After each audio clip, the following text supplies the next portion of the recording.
This is RPMMORadio, Do it live! I'll write it and we'll do it live! a podcast all about roleplay and MMORPGs. I like what you got. Good job. With your hosts, Ashen Phoenix, Sid, Jazz, Sibh'Bae, and Kishmas. Everybody off. We need to go on a quick adventure. Hello, roleplayers. How's everybody doing out there? Appreciate you tuning in to RPMMORadio, episode 45, Head Cannon Spoilers.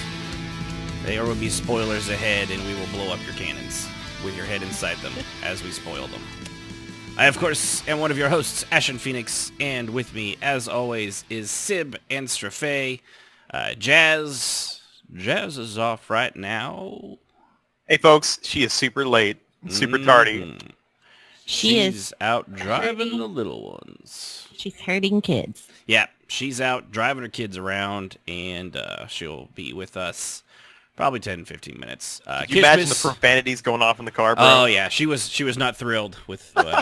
I'm sure we'll hear all about it. She was not happy. She loves her children to a point. You can quote me on that when you listen to the episode later. Anyway, so Kishmas, of course, unfortunately, he probably won't make it. He lost a bet and had to go toe-to-toe with Mike Tyson this weekend, and he is unfortunately in a coma. We may lose him. It's touch and go. I heard he was fighting the Joker, and he got some laughing gas in the face. Yeah, that was what made him lose the bet to fight Mike Tyson. He was not in a good. I think he forgot, and I think he was fighting Tyson Chicken, which, I mean, I like to pound those too, but for entirely different reasons, because they're delicious. But yeah, he probably won't be around. What'd you say, woman? Nothing. That's right. That's right. I didn't say nothing, Mr. J. Yeah, remember that. I wish that was more. I was just so much true more often. Just, oh man, that would be heavenly. Just watch out for that big hammer, bro. I'm just saying. That's right. Yeah. All right. So speaking of tardy one. That's yes, right. yes, Hey, yes. there she is. Hey, You are late. she's not late. She's just early. Fashionably Late. on Late? time. I like is to think that fashionably- she's just early for next episode. Something like that, yeah. I didn't kill him either, so. Well, that's good. It's okay to leave a few Yeah. bruises, though. Pay up, boys. Pay up, boys. You had a big one on. What was the bet? But I said she wouldn't kill her kids, and you said she would. I said remember nothing. I do not recall this. I said profanities in that car were probably legendary. Oh, No. yes, they were, and I had to apologize because I lost my temper, and then I had to apologize. Jazz, for lose her losing my cool? temper. No. Yeah, No. he never. No. Yeah, Last minute. Hey, I- Jazz. Nah. I totally understand. It's a mom thing. Yeah, I just, Yeah, it's I lost my amazing shit. how much It you was- can both love and hate a thing at the same instant. Yeah, it's like he doesn't understand that. It's a good thing they're so damn cute. Otherwise, the human as a whole would just be gone. They just die out. We'd be yeah, like, the yeah, kids weren't we'd all see like one of our friends with one and be like, yeah, maybe we should just write this whole thing off as a bad idea. Yeah. Let the aliens have it. That way they don't have to go to war. They could just have our resources when they get here. It'll be good for them.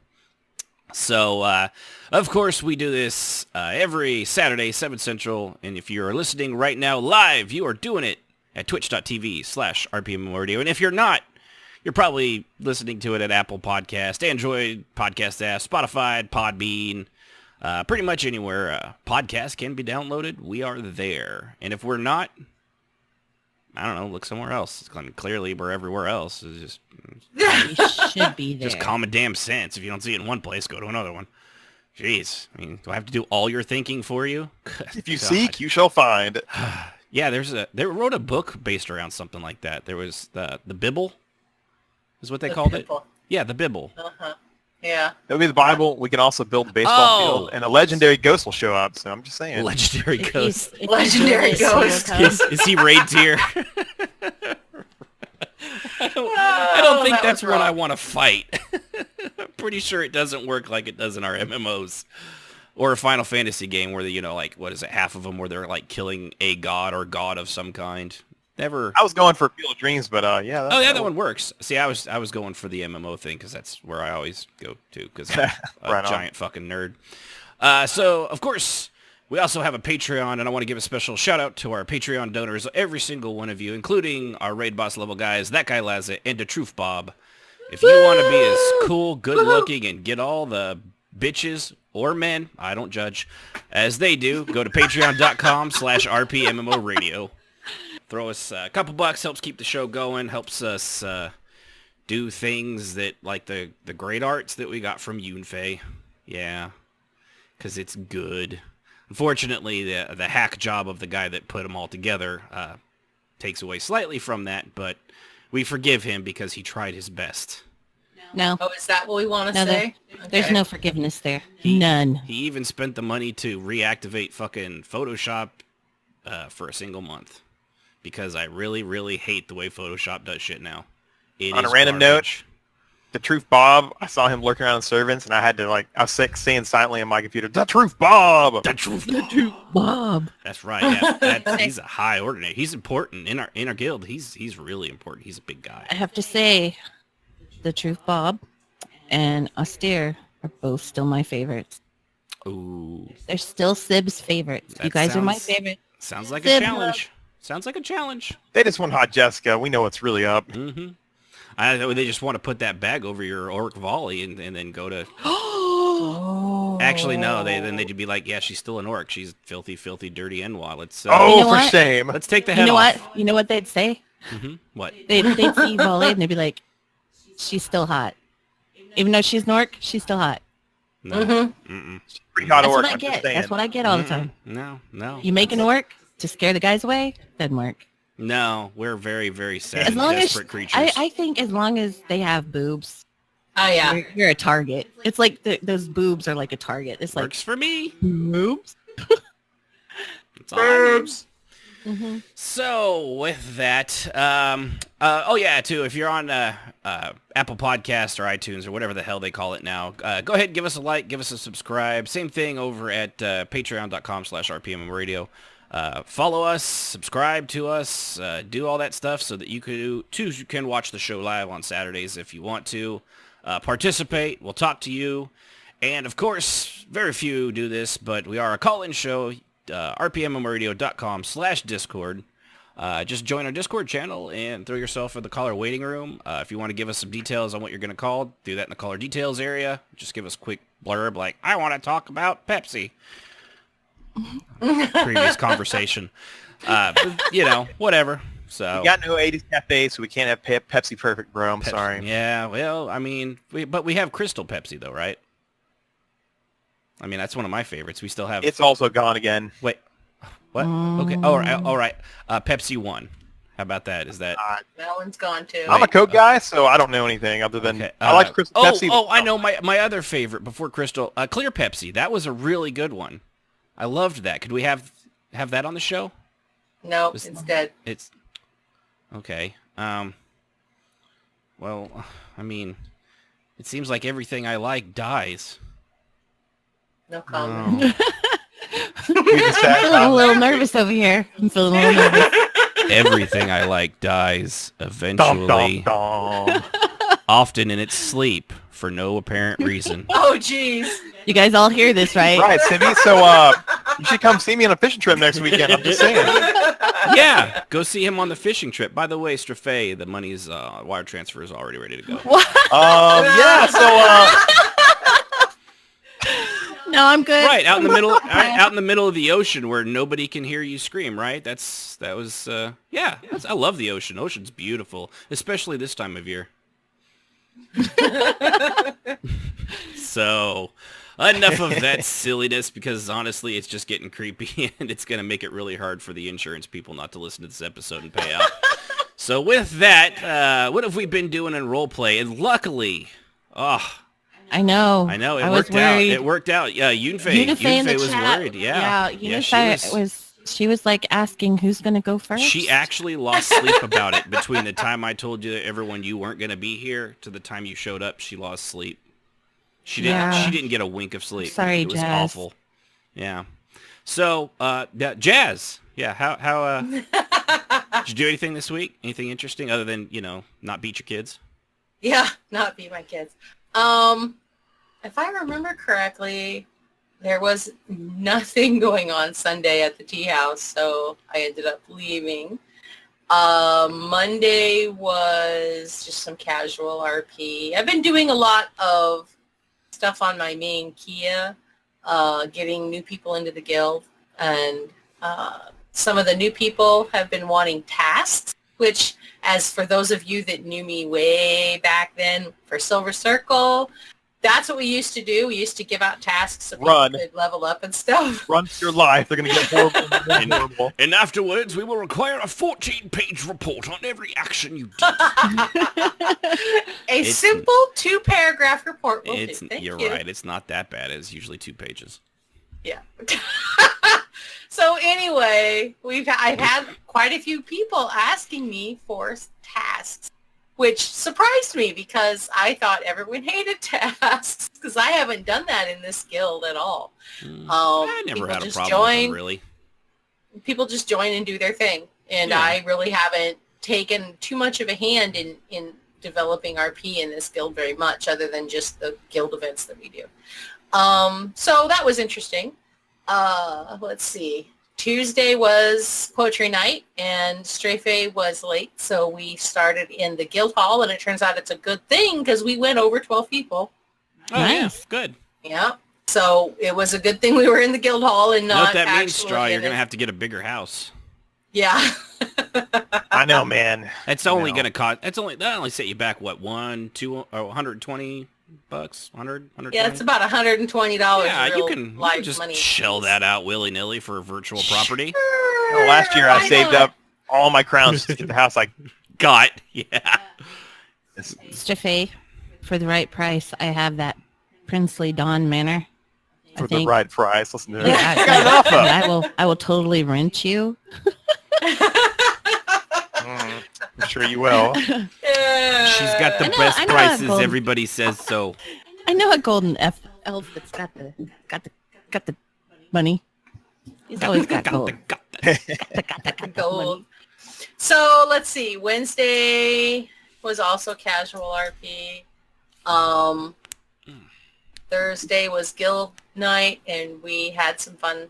Just again, it was still pretty casual. Most of the roleplay I did wasn't mind-altering. It was just casual, relaxing interactions between people. I did a lot of Kia RP. I didn't really get on anybody else. I did have some Zasher, my new character, on, I think it was last Saturday after the podcast. I think we had some good RP on Zasher. But that's Zasher. I can't even remember his name. I was going to say, is that how it's pronounced? I don't remember there being an L in there. No, there's not. I should have named him Zashel because I like the way that convert to an L? So apparently it does in my mind. Zasher. Oh,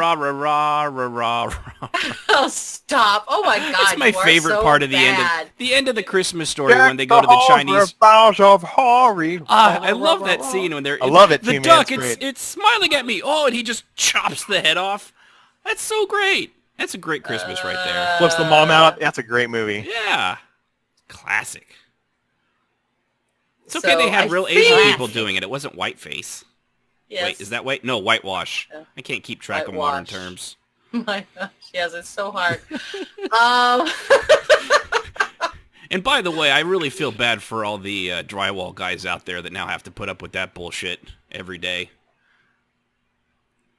Because they whitewash things or whitewash jeans. Yeah, it's awful. Mm-hmm. Oh man, just assume if you're a white dude, you're going to be the spawn of Satan. And you at least. Yeah, I guess. Me for sure. I get to ride the school bus. I drive all the people down. It's awesome.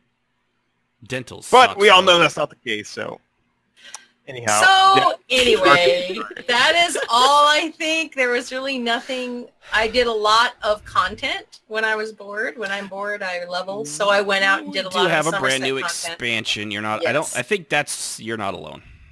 I just finished the main quest line today. And now I'm doing the relic stuff, which is yawn, but necessary. So then I think I'll be done with the zone. I think I've cleared it other than that. So I've obviously had a lot of time on my hands, so I didn't get a lot of role play in. Next. Me, Go I'm for it. next. I don't remember what I did Sunday. But I know Monday I went to ordinator training and we shot little discs. We did, like, Oh, skeet that's shooting. right. We did do that on Monday, didn't we? Yeah, That was it was skeet shooting. Yes, Yep. basically. Skirt shooting. And let's see. Then after that, Tuesday? I don't remember. Oh, poetry. Did I actually make it to poetry night? No, I don't think you did. No, there was something else going What did on. I do? You were sick. You went to bed. Oh yeah, you were dog Oh. sick. Yeah. Yeah, that's what I did this week. I have really bad allergies, so I ate something that I was apparently allergic to, and apparently I was sick. I put a team of scientists, and we have narrowed it super down sick. to the Pizza Hut not pepperoni, because No, she's had not pepperoni Pizza before. Hut. And It's she's Papa John's. Papa John's, and she's had hamburger before. But what she put on this pizza that was different was the sausage. Apparently, she is allergic to my sausage. Oh, you were That was a so bad. long way to go to set that joke up. Worth it. My condolences. Totally worth it. That was so bad. I can't even believe you.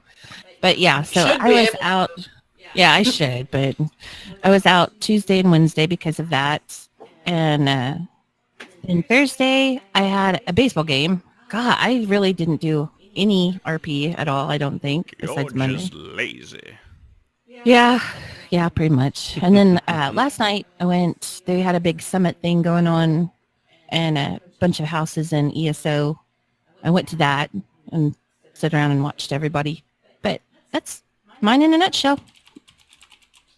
Wish I had more, but I don't. I blame Ashen. It's typical. Yeah. So, all right, Strafay, you got anything? Yeah, early in the week, Monday, or even actually it was Sunday night after the last episode, I got on Kizdian, which is my recruit to the Ordinators. And, well, he got just what was expected of a bandit coming in chains. They found out he was a noble, and he's got double hate on him, so he took the hazing. He took the baton death march on his knees all the way to a shrine. Oh, yeah, that's right. Via the clergy. Yeah. With a bunch of folks in tow. He almost died there. They healed him just enough to keep him alive so he could, suffer in his sinner ways. Repent. Uh-oh, here we go. Shame. Shame. Shame. Yeah, Shame. all There that. she goes. So he got his first punch in the face by one of the ordinator ladies. She's one of the high ordinators. He, being a former bandit, only knows them as gold hats and silver hats. And later, the next day, he was recovering in the clinic down there and popped off, said something, answered the wrong way to a certain Yalis liking, and then got punched in the face again while still in manacles. Kishmas came by later, saw the manacles, like, let me see if I can do something about that. Reached in his pocket, grabbed the manacles, jerked Kizdian up, realized he didn't have the keys, dropped him, and wiped his knee and said, I guess I forgot the keys. Have a good time, and walked off. So I'm taking all this abuse. He's taking it. And while you guys were having a lovely time out there shooting skeet with fireballs and whatever, I was sweeping the chapel and made my way out and sweep the porch just so I got to watch some of it. So literally, I'm taking the hazing. I'm like the lowest on the totem pole. All of you I guys didn't want to say are anything, but smoking me. you missed a few corners. Yeah. I didn't wanna- Well, that's not technically my fault because I swept out the chapel and then Maris showed up and she started sweeping it where just where I had already well, swept. I'm going to blame it on you. I think what she was doing was just sweeping the dirt back out I So see. yeah, I mean, she was sleeping. Just it's Ash. It's Morrowind. There's always Ash everywhere. So what she was doing was she was just following with you. Her broom was coated in ash, and then she just started sweeping, so it didn't look like you're doing anything.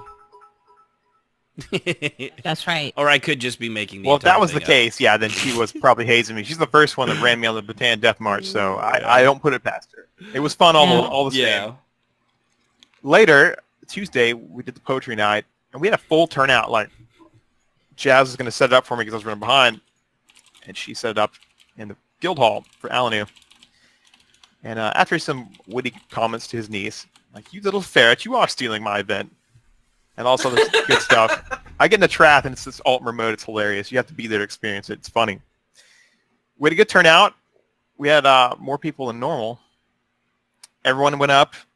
The second time in a row I've not started off the poetry hour, which is neat. Somebody else went up there with a poem.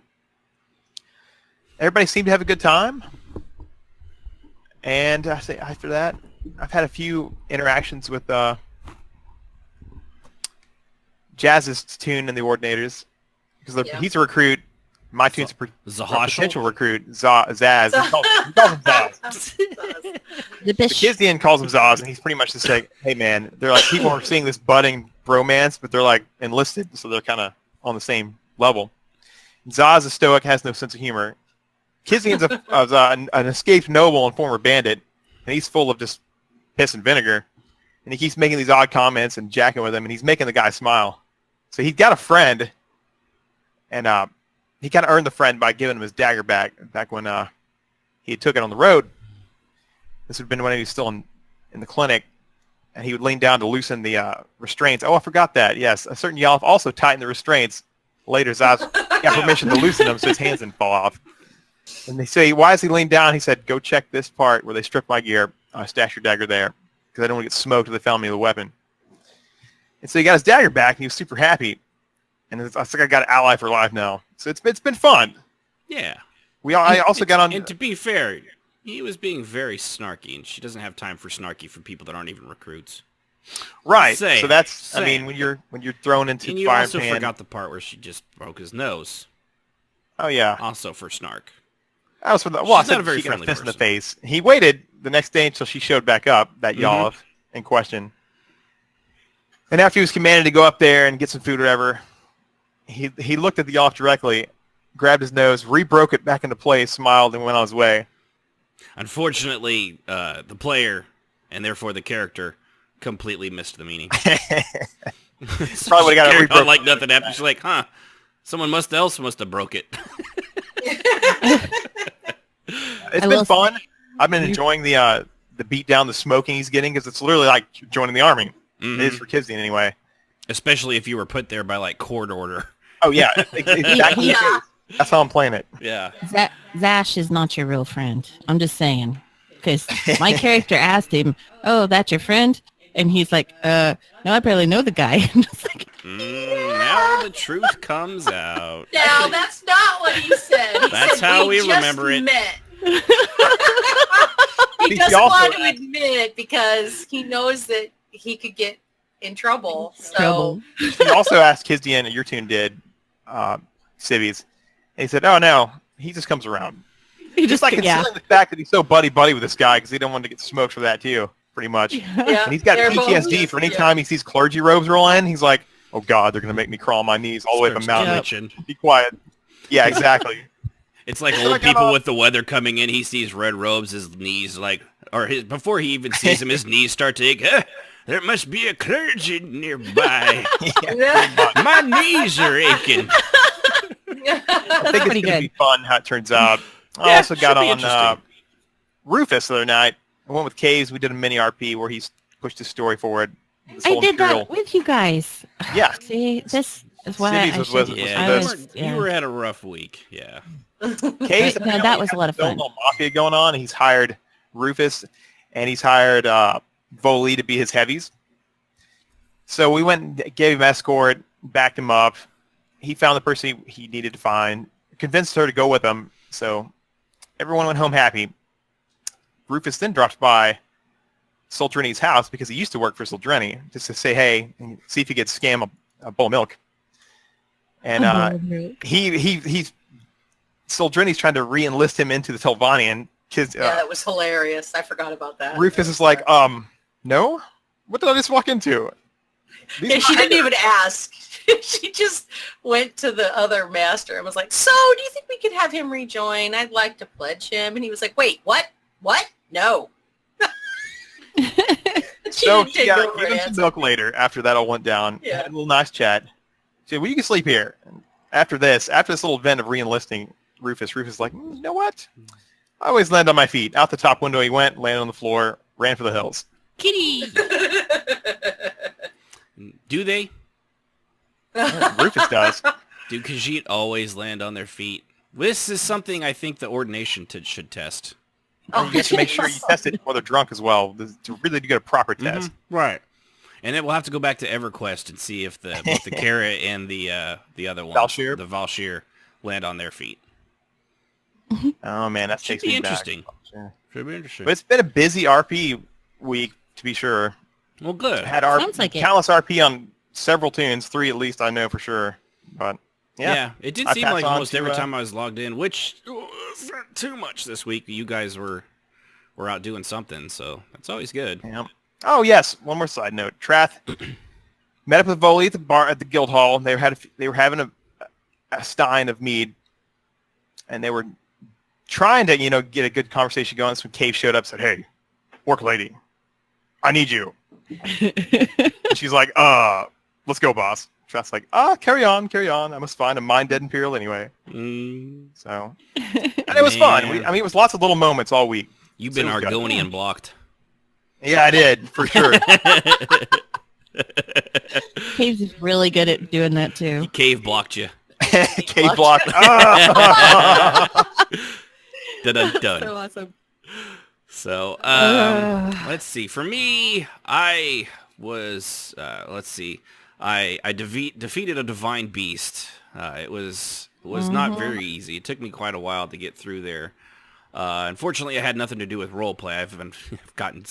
I've just gotten ass cheek deep in Breath of the Wild on the Switch. So I've been playing that for like hours and hours. We were off like 5 days this week, and I probably spent I don't even know how long playing that damn game. It is every bit the number 10 out of 10 that it gets everywhere. It's. I know it's grand. Oh, I know it's man. good. I've yet to play it. I've seen it. It looks amazing. But Sibh'Bae, don't let him fall in all the way to his neck because he'll never come out. Man. The thing is, I was off too, but I was sick. Yeah. That's what I got to do this. Yeah. Friday. I get a phone call when I'm expecting McDonald's and hear what I want, and instead it's I got sick. It's a thing. I'm on my way.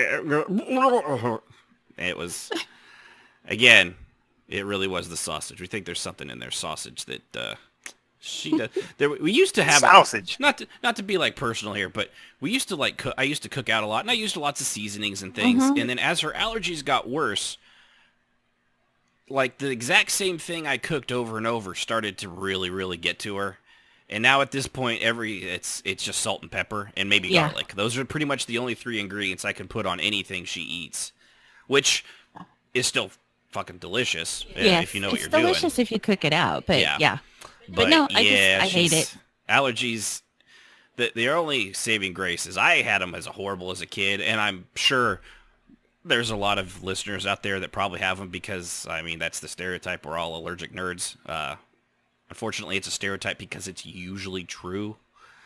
So, that's the thing. But yeah, it's sucked for her. I felt bad. And I don't talking about. I was playing baseball when I was in elementary school. Yeah. Middle school. My bad. Middle school. No, I was a big nerd too. Yeah, we all were. But yeah, I've been doing that. I really in roleplay. I did a lot of the same stuff.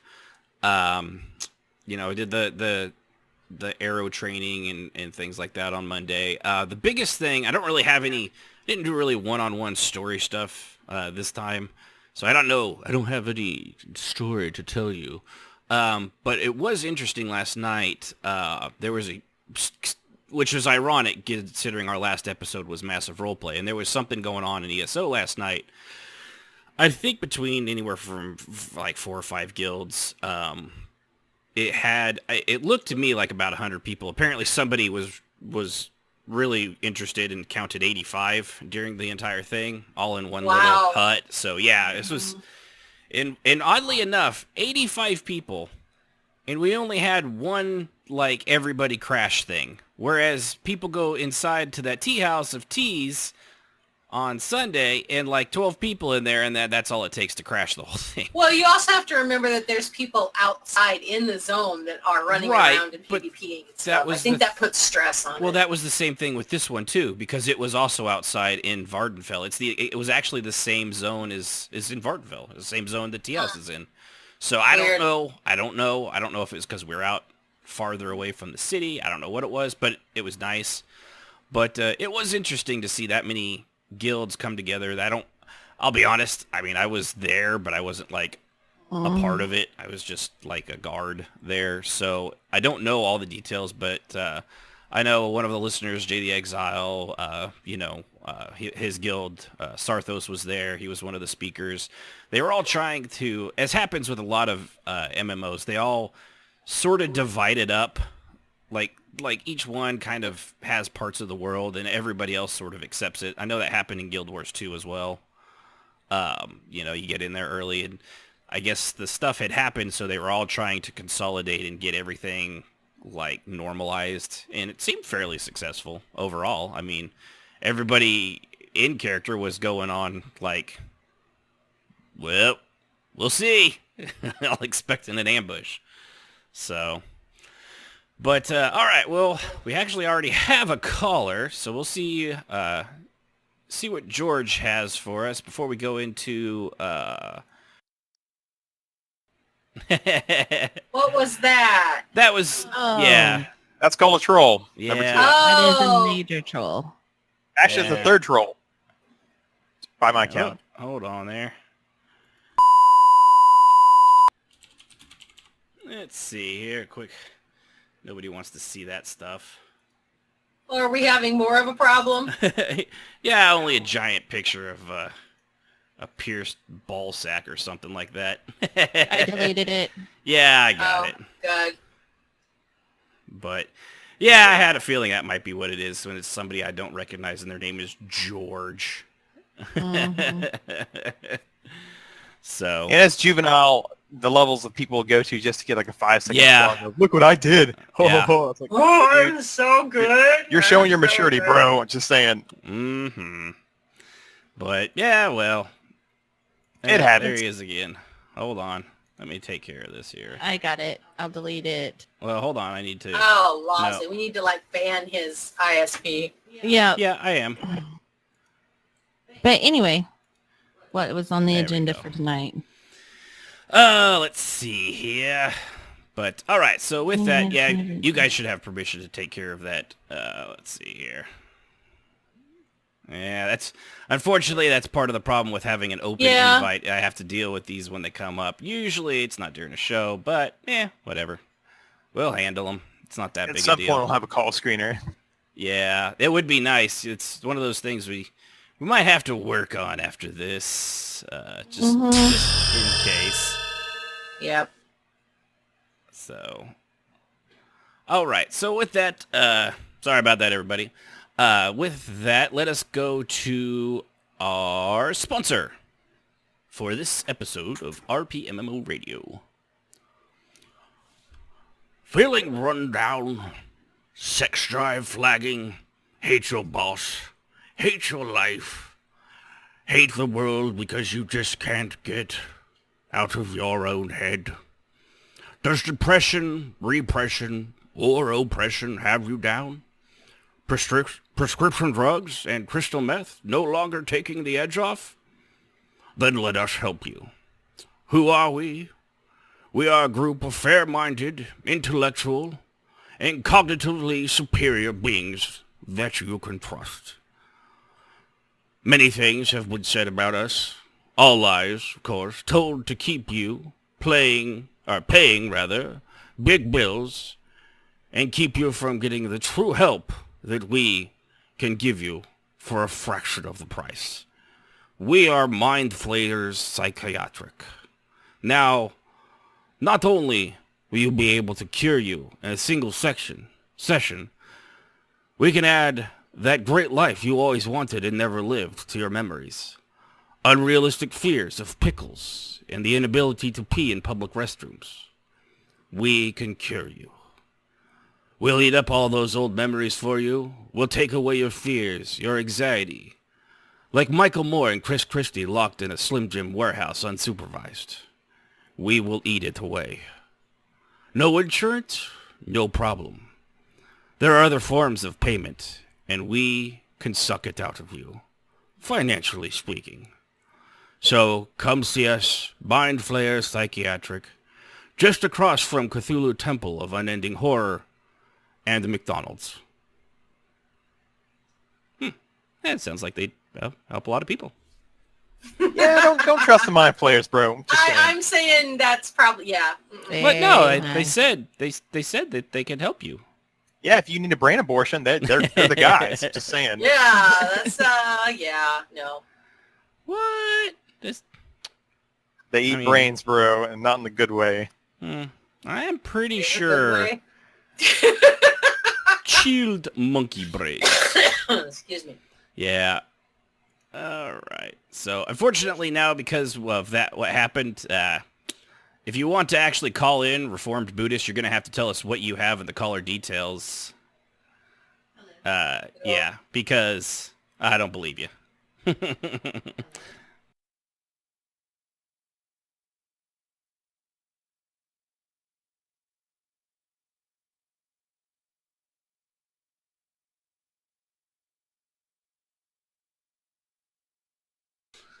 So the main topic, turning headcanon events into RP inclusive events. We're actually combining this with two things. One of was something Indigo Jules in the chat had said, and an idea Jazz had. What Indigo had said was, in RP stories, is it better to keep players in the dark as to surprise them in RP, or is it better to open OOC about be open about OOC plot twists, so you and the other people in the event have a chance to digest what's coming and can plan for it? And what Jazz had was... Jazz? I don't know what you're asking me. Like what your you idea? Want me to read number two? No, what your idea for the show was how you meant about headcanon, which is that's why we combined the two. They're very close. Yeah, because when you have a story in your head that you've created about your character or how to advance your own story, and you want to include other people, and so you just kind of put it out there, but you're the star of your own show, and you're just giving them bit parts, and then nobody wants to, and you're upset because nobody wanted to nobody wanted to take part in this new neat story you came up with. And that part of headcanon where you have all this awesomeness in your head and you're trying to create an event that's all about you and your character and not about everybody else. And then nobody wants to play along because they feel like it's all planned out. They can't do anything anyway. You know how you fix that? Well, that's why we're having this. Yes, I know. I wanted to hear his answer. I was expecting a joke. Yeah. I'm going to be disappointed now if it's not a joke. Not a joke. Dang it. You actually let people come in and change your make changes, add in, and it actually changed the course, and you have more people involved. They all get involved in the story. It's like everybody gets to have a piece of that story, and it actually turns into something a lot cooler in the end than you ever thought it would be. Right. And that is what you learn how to do in time. But when you first start out, and I see a lot of this in roleplay guilds, that people have this idea that they want to portray, and they're like, this is what my character is going to do, and it's going to be awesome, and you get to play along, and it's going to be great because you're going to take part in it. And while that's okay if they're good friends of yours and there are a couple of people who are playing along and they all kind of know how it works, that's usually okay. But when you're talking about getting 15, 20 people involved, people lose interest because there's no real place for them, and your headcanon becomes the stumbling block. It does. So how I DM, I literally will write an outline about, okay, this is the very beginning. I would like to have this happen in the middle. I want to eventually get to this point at the end. Now, any point in between there, I'll let my players go where they want to, and it'll just mold to a different story and add back in eventually. It gives people the freedom to get in, make it their own, create some new stuff that you thought might not happen, and it keeps it fresh. Everybody's happy, as opposed to, this is scripted, I don't want to be here, you suck, bro, and they rage quit. And when it comes to, for me, being able to plan a role play, and I don't usually give people any heads up about the twists themselves, but I will say, you know, if somebody asks me, is this going to be bad or is this going to be good? People want to know if it has a happy ending or not. People will ask you that. You can say, well, sort of, but it won't be horrible. I promise it'll be fun. I don't usually give people too much because I've learned the hard way that when you are planning an inclusive event and you tell people during this event, we're going to have this really bad guy show up and he's going to do bad things, these people will purposely step in to solve it before it ever happens. Cock block the role play. Yeah, so because they want to feel important and they want to so dun dun dun. See, because I was here, this bad thing never happened. I am awesome. Correction, Clap. Ashen. That was cave block. Cave block the. Cave block. Yeah, I can't use that one with that though because the actual caves wouldn't block something like that. I know. No, he wouldn't. Talking about the So- Argonian, but yes. That's what I mean. You That learn, you learn not to do that. You learn to leave a great deal. I mean, like we'd always tell our officers what was going to happen so they could be mentally prepared for what the drama might turn into. But barring that, we really didn't discuss things too much. Yeah. Real quick thing. Thank you, Yunfei, for subscribing, and TK Dean for following, as well as, by the way, like this, Bathrobe Dwayne Tryhard. Yay! Or people.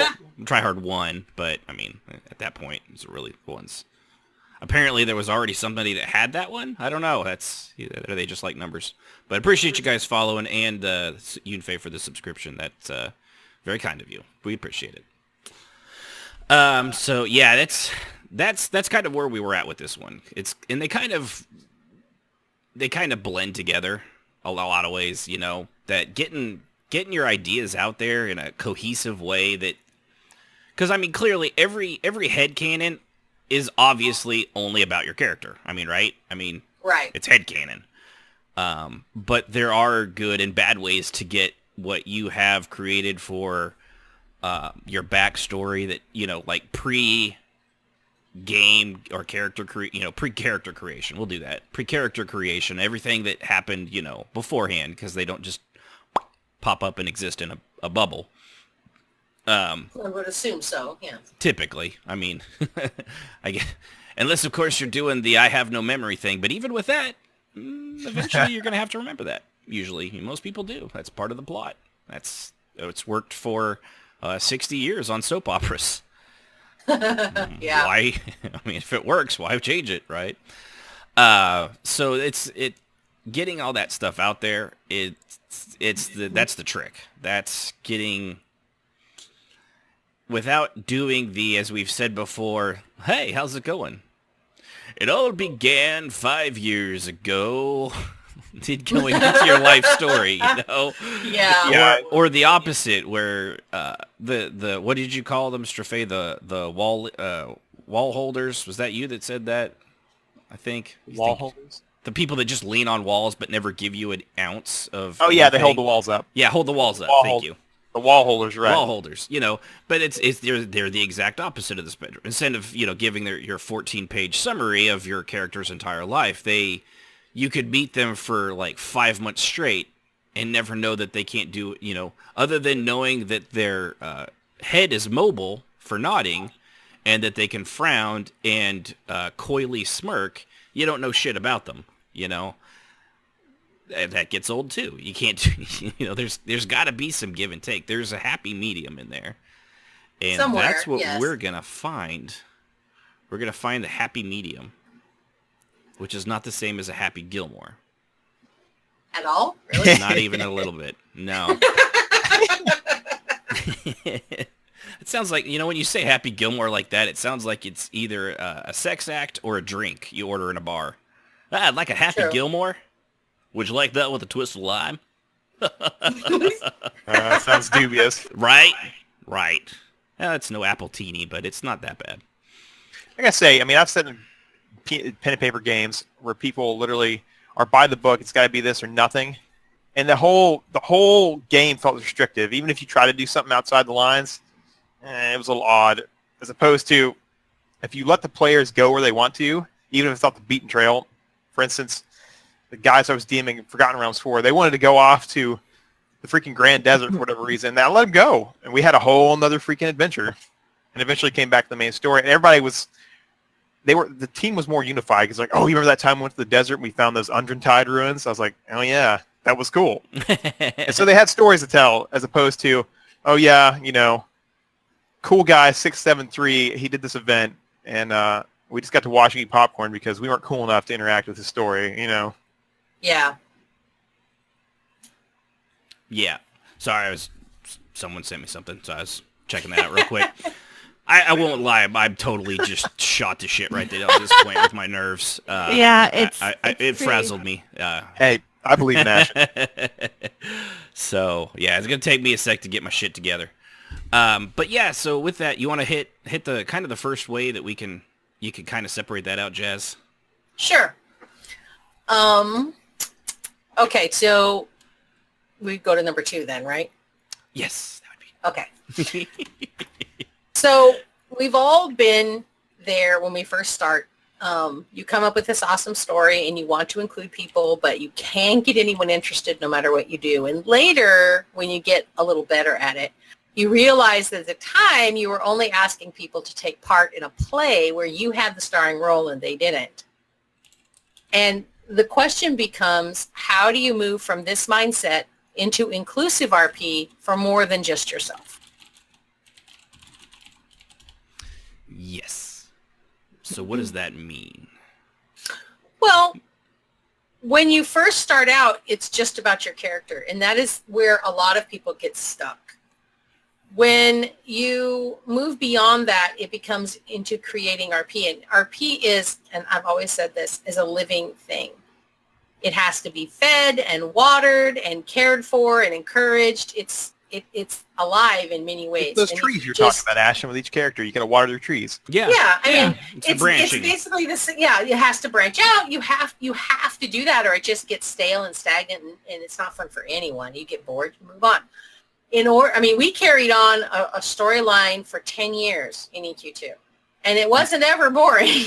No, and it always, and obviously year to year, it just progressed as people came and people went, right. And stories. But we involved came and everyone in that story, and so the story started out over here, but with all the branches and twists and turns and changes, it ended up way over here. And I don't think if you'd asked me when I first started this, that it would end up way the hell over there. I don't think anybody could have foreseen that. You guys did such a great job including players who were willing to RP in Silver Circle that y'all had this washer thing going on for years, and I finally got there in the middle of it, and then it even went beyond that and went to some crazy place, but it was fun for everybody who wanted to participate. The Watcher RP lasted for 5 years. We had a storyline that lasted for 5 years. Yeah, and it wasn't consistent. He was the, and that was a collaboration too, because Jazz, if I remember right, and here's how we'll talk about how like a collaboration having. This is how one headcanon can turn into another, and then they feed off of each other.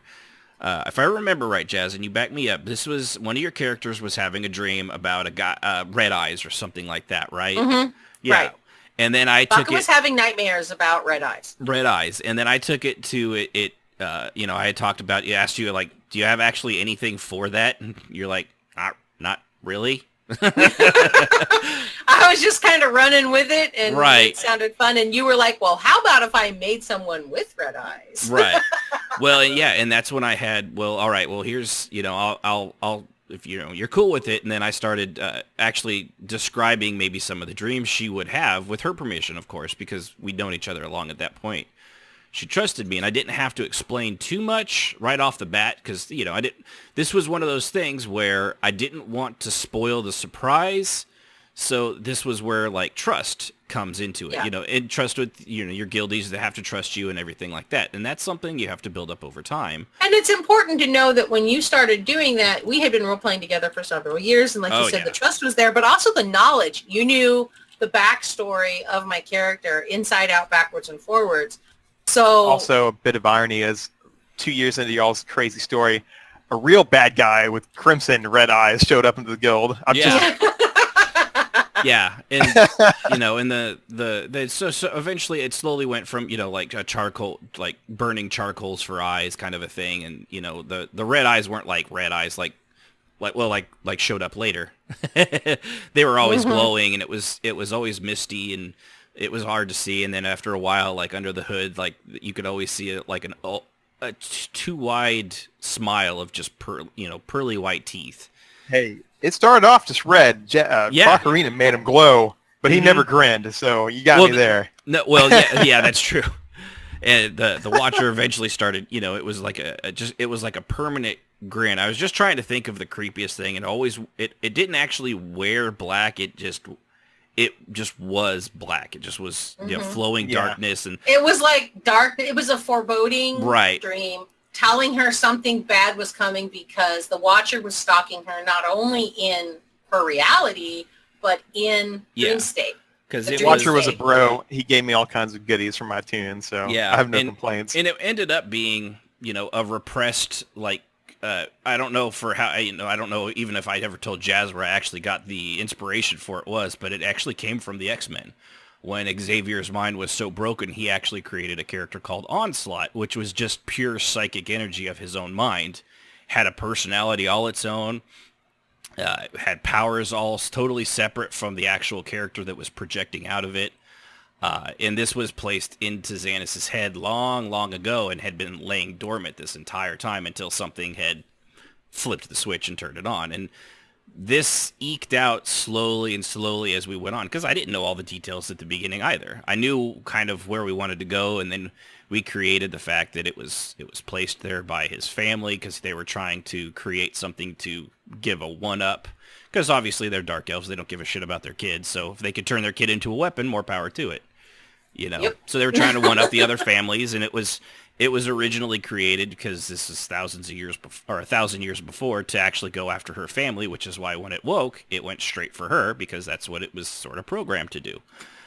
So, but all this came about just because she did one little line about, or not a line, it was like a journal entry or something about that, about, red glowing eyes, and I just took it from there, and we bounced ideas back and forth, and it took something that just became one little kind of headcanon in my head and turned into a guild-wide event. And it would be defeated, and it would go away, and then it was separated from Xanus, so it became its own entity, and then it would, restore and come back, and with we'd had a whole totally new plot of, it was the kind of a little cliche, but it wasn't programmed to do it, but it was personal to the thing now, so it kept coming back. What's cool about the roots of that is we're starting that now anew slowly. I started off with this evil twin thing, and then Jazz ran with it. Now her tune is having, and we've included your tune, and we've included a few other people like Sibby's, and now she's having nightmares about someone's going to die. Yeah. And I already had that in the game plan of what's going to happen, and I'm like, Jazz, I don't know how you get in my head, but you need to get out of my head. But it's turning into something neat for people to do. Yeah. Well, and part of that comes, too, from role-playing with the same people over and over and over again. We've known each other longer than a lot of people have, but even people that have role-played together for only a year or so, in the scheme of things, a year's not a lot, but when it comes to, role-playing and things like that, that's a long-ass time, And that it really goes, especially when you see someone, or not see someone, but talk to somebody almost every single day like that. It can create friendships pretty quickly, and create trust and things like that. Especially when they're just, there's in-character stuff that's always so much fun, and then out of character you guys can joke and, blah, blah, blah, blah, blah, and gab and talk, and you give a shit about when somebody has to go pick up their kid and they didn't beat them to death. You actually like that. Like today, yeah. Yeah. Just as an off-the-head example. Right.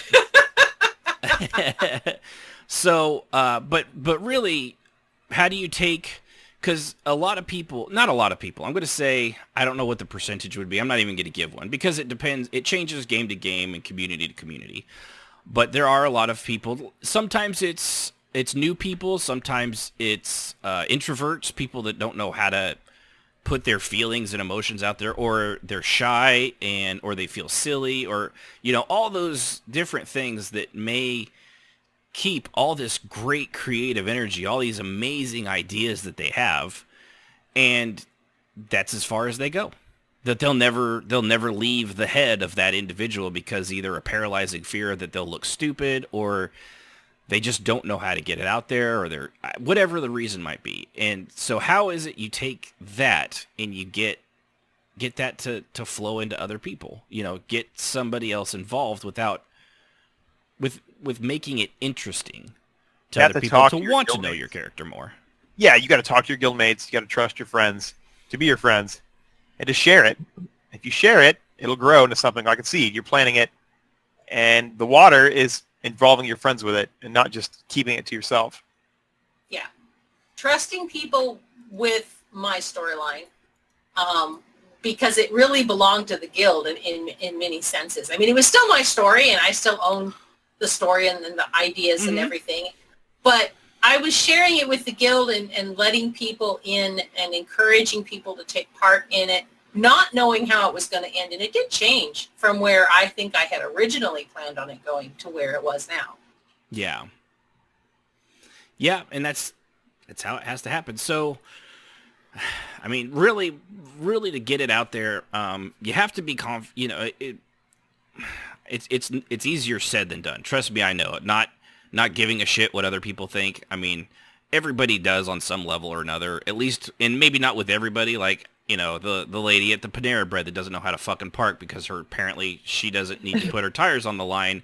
So I pulled right up next to her and she had to sit there and wait for Sib to eventually get out of the car on that side, and she was just stuck there waiting the entire time. It's like, and I just sat there staring at her like, yeah, maybe if you knew how to fucking park your car, you wouldn't be sitting there waiting now.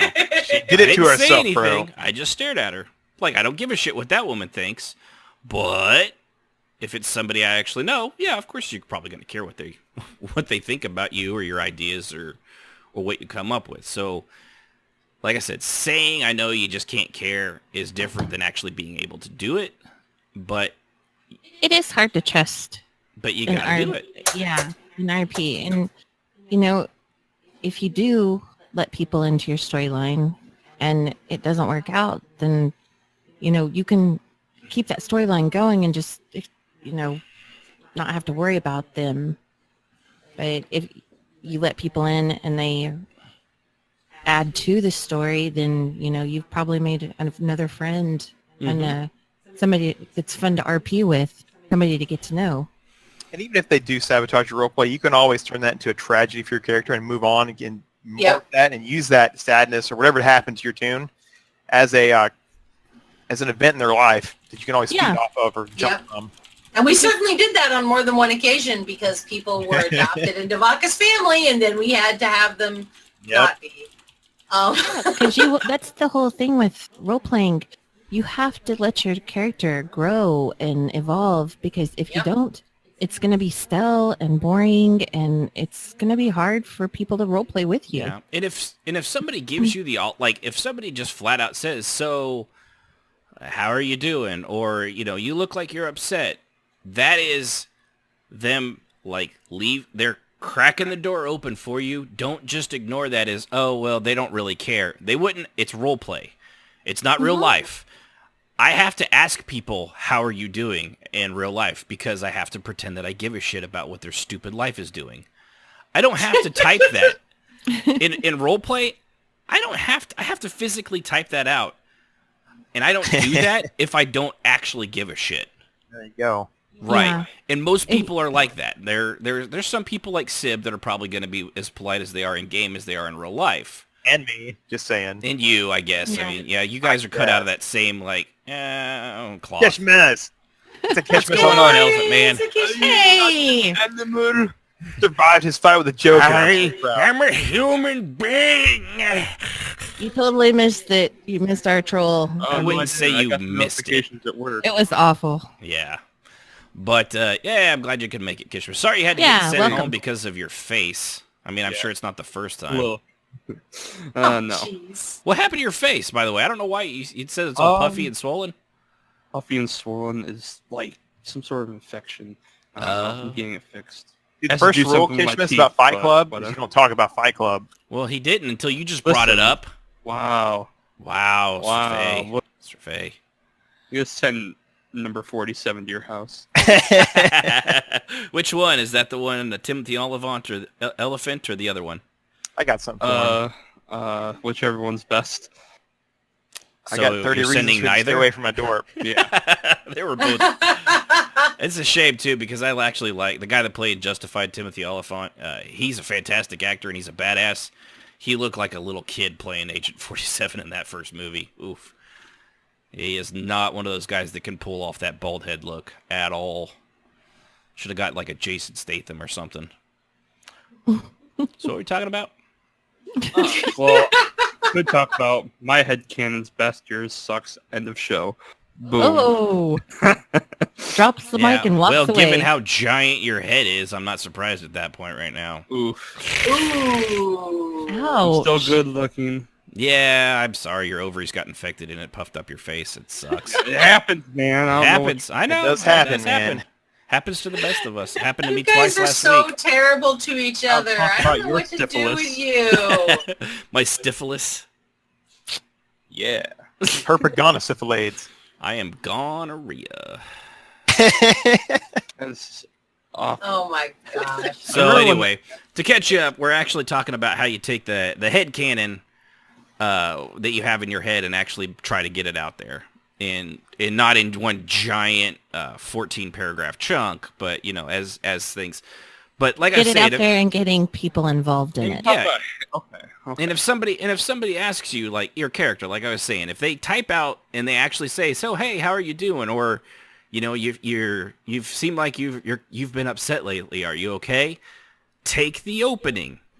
Yeah. You know, you don't have to shut it down instantly. And if it's the first time and you can play a little hard to get, but remember, after a while, it gets old asking that. And after a while, I mean, I stopped caring after that, and that's why I'll stop asking you. I no longer care that you're moping about. Say, being friendly, like they always say, attracts more, what is it? Bees. You attract more bees with honey than you do with vinegar. And that is exactly right. Flies, You attract actually, but yes. Man, let's Yeah, make more potato flies chips. with honey than You vinegar, attract- but yes. Oh yeah, more well you people attract being nice than you do. Yes, you do. Standoffish. Particularly or- silly nice. I mean, Also, if they ask you, "Hey, how you doing?" and you say "pretty terrible," actually, you could really get their attention real quick. Yeah, and then expand on it. And then don't be like, "But I don't want to go into it." I mean, unless their character's a dick, they're like, all right, fuck you. Sorry I asked. I was just trying to make general conversation. See if I ask again. And I actually Then always there's thought you the- could get then more there's the flies with brooders. shit than with anything. well, yes, but you know, it's the saying. So I like I mean, then my you got saying the better. people that sit in the corner where they're corncob pipes and like grunt as you speak to them. That was That was the wall wall holders. leaners. Ugh. Wall leaners, wall holders, you know. Wall Yeah. leaders are the worst. They need to fuck off. I have We're to say so that's nice. one good rule at the Abbey. No leaning on the walls. Yeah, it does keep that emo down. Of course, it is a holy place, so that does make sense. Ghosts in the walls. We're protecting you. Yeah. Not kidding. Good to know. Good to know. Or it's those, what were those things in Legend of Zelda, the old one, where the hands would come out of the wall and grab you and send you back to the beginning of the dungeon? We have those in every abbey in Those temple. grabbing And- hands were Yeah, those were a bitch. Doesn't work so well in 3D though. They've kind of had to go away. But yeah, so if somebody gives you that opening, for the love of God, take it. You know, don't be like, oh, I don't know. They probably are just trying to be nice. No, they're actually asking because they actually, for whatever reason, care. You know, and that's good because that's typically what they're after. They're there for the same reason you are. They want role play. So they're asking that to try to engage in role play. And if you've got, you know, or if something comes up in an event or a storyline where you can, you know, like, if it was traumatic, which, I mean, what backstory doesn't have some sort of horrible tragedy in it? I mean, it's like an episode of every episode under Naruto. But but with that, you know, if something happens in the story and your character like relives that, like it's very close to what you had already imagined, which by the way happens a lot more than you might think it does, because there's you know, every idea has already been created, as the, you know, Romans used to say 2,000 years ago. But And there's also an old art saying that says the same thing. There's nothing new under the sun. There's no new art. Everybody is just copying from each other. So stop being so pissy about it. They're quoting Ecclesiastes. There's nothing new under the sun. Just saying. You're an Ecclesiastes. I am an Ecclesiastes. Like that little. He just had to get those bibble jabs in there. Hey man. Yep. So I saw that opening. TKD. And he took the opening exactly like that. Okay, so what TKD say? It says, so I come from a D&D mainly, and what I find is that there are some things that you can script about your character, but it's the improvised things that you and your friends come up with off the cuff is much more interesting and gives your character a real sense of growth because it's the raw reaction. And I totally agree with that. Yeah. Full agreement. Yeah, totally. Yes. Because you do get those, like, oh wow moments, you know. Yeah, punting always unscripted. comes up with some pretty amazing RP, I found. Yeah, that's a good way of When putting you it. just have to punt. You just, something happens, and rather than just say, I didn't say that was okay, you go along with it, and you're like, oh, this is pretty cool because it made something happen that you would never have thought of on your own. And like you say, putting it in baseball terms of punting. What? Sorry. I can't believe you did You that. do not makes everybody know scramble. your baseball terms, babe. You What? do not know. Yeah. When No. you, It's a and then punt. No. and if they catch it, you get off because you hit it with the bat. You get off Yeah, for you high punt. sticking. It's a only one of bunt with a B. Just saying. Oh, is it? Yes. Oh, Right, Sibbies? A punt- Say blunt, are we Punting smoking? is for football. I was gonna say is it? yes. I thought it was for baseball. For shame. That's bunting. I was actually making a totally different joke, but sorry, Chaz, I didn't mean to make you step in that one. I have no idea. I am sports dumb, so It's yeah. okay. No. I pick my teams by colors they wear. That's right. Really, I picked mine by their asses. I like Seattle's Juicy. green shoes. I pick them by their facial hair. Let's go with that. Oh, word. Yeah, So 'cause the roleplay Yankees and aren't allowed to headcanon. have facial Right, hair, but- so I want facial hair on my players. But So roleplay and facial head Right. can't. Facial. God, sake, Noah. You are so welcome, Mr. Faye. welcome to RPMMO Facial Hair, where we'll talk about beards, and more beards. Coming up next after the fives. Epic beards and sport beard. Did you see that beard that guy had? Man. He must- Beards on halflings. Oh no. Oh no! Way to take it to a dark spot. But yeah, punting. Just to make sure, punting is in football when they're going for the field goal. Bunting Oh. is when you hold the bat steady and let the ball hit it, and it basically just goes into the I infield. totally thought those were the same words. Oh no! I No, had wait. no Punting is when you cannot convert on a third down and it becomes fourth down. You have the option to punt. I stopped Go for listening. Sorry. Unless you're after the 20-yard line, then you can go for a Where- field goal. Well, where does the So high pick sticking it, come in? and it The just high kind of stick goes comes maybe in. because I didn't hear the rest of it. I know you kick it. We're getting and so far off So topic. roleplay and Well, head Tom cannon. Brady, if Tom Brady can't make a free throw, then that's when the high sticking Well, comes Tom in. Brady ain't in head cannon, bro. It's roleplay and head cannon. All I baby. know My is head Canada cannon. is terrible. Sorry to Oh my God. sorry to our 3 Canadian listeners. I love Canada. I'm just gonna say, I'm throwing that out there. But no, what you're saying with the taking the punt for it and going with it, and then one of the things you had said was then being like, well, that's not how it's supposed to go. Which that's the difference between going with the flow or punting and scripting everything out like it's a script. Like everything, boom, boom, boom. You have to hit these points, and you have to go to this. That if that's how you're wanting to bring your headcanon out, you're probably not going to get a lot of people to participate in that. Comes down to flexibility, right? You gotta be Right. flexible. Yep. Because if that's what you're going into and you're bringing other players in, nobody wants their character. They're basically handing over control of their character temporarily to you, which I personally don't want to do ever. That's my character. I've put a lot of Hell work no. into all of them. But if you're gonna just completely script everything where like if your character doesn't do this certain thing, then you have to chew them out. Man, you can't. And I've seen that. I don't know about all of us, but I know Jazz has seen that, and I think Strafay has as well. Where if I've seen people when they have an event, and it's scripted from start to finish, but they don't allow for like, you can know where point A and point B are probably going to end, but in between, there's many paths that they can take, and that's fine. Wall-eyed pits from people that things don't go the way they want it to go. Just saying. Yeah. What were you saying, Kishmas? I heard you say no. Oh, that was like a while ago. 15 seconds. It's a while for me. Especially in this state. When you're 22, that's a long time. That is a long time. He doesn't have near the years to look back on like we old folks do. But yeah, so you've got to do that. But so going into the headcanon, what's the different, like, headcanon and story building? Why is it absolutely necessary? Because you have to know something about your character. If you go in blindly without even knowing how they talk, and then that you're going to end up changing it, which there's nothing terribly wrong about that. I had roleplay with Yunfei, like what I told you last time. And she was on one character, and she told me, she was actually on the character she changed it to, but she was thinking she was going to have another one named Alice, but she told me Bree. And then it turned out she actually just wanted to keep it as Bree. That's because she's still trying to figure out, some of that stuff. That's not quite the same thing. Right, exactly. You're supposed to kind of do that, I think. Yeah. Right, all the roleplay stayed exactly as it was. The only thing that changed was she's like, I'm going to stick with this character over here and not make the new one like I thought I was.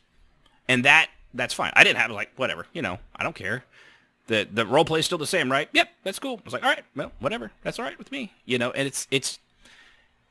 and I say that, however, there are people that would have been like, no. Well, then they would have got real upset.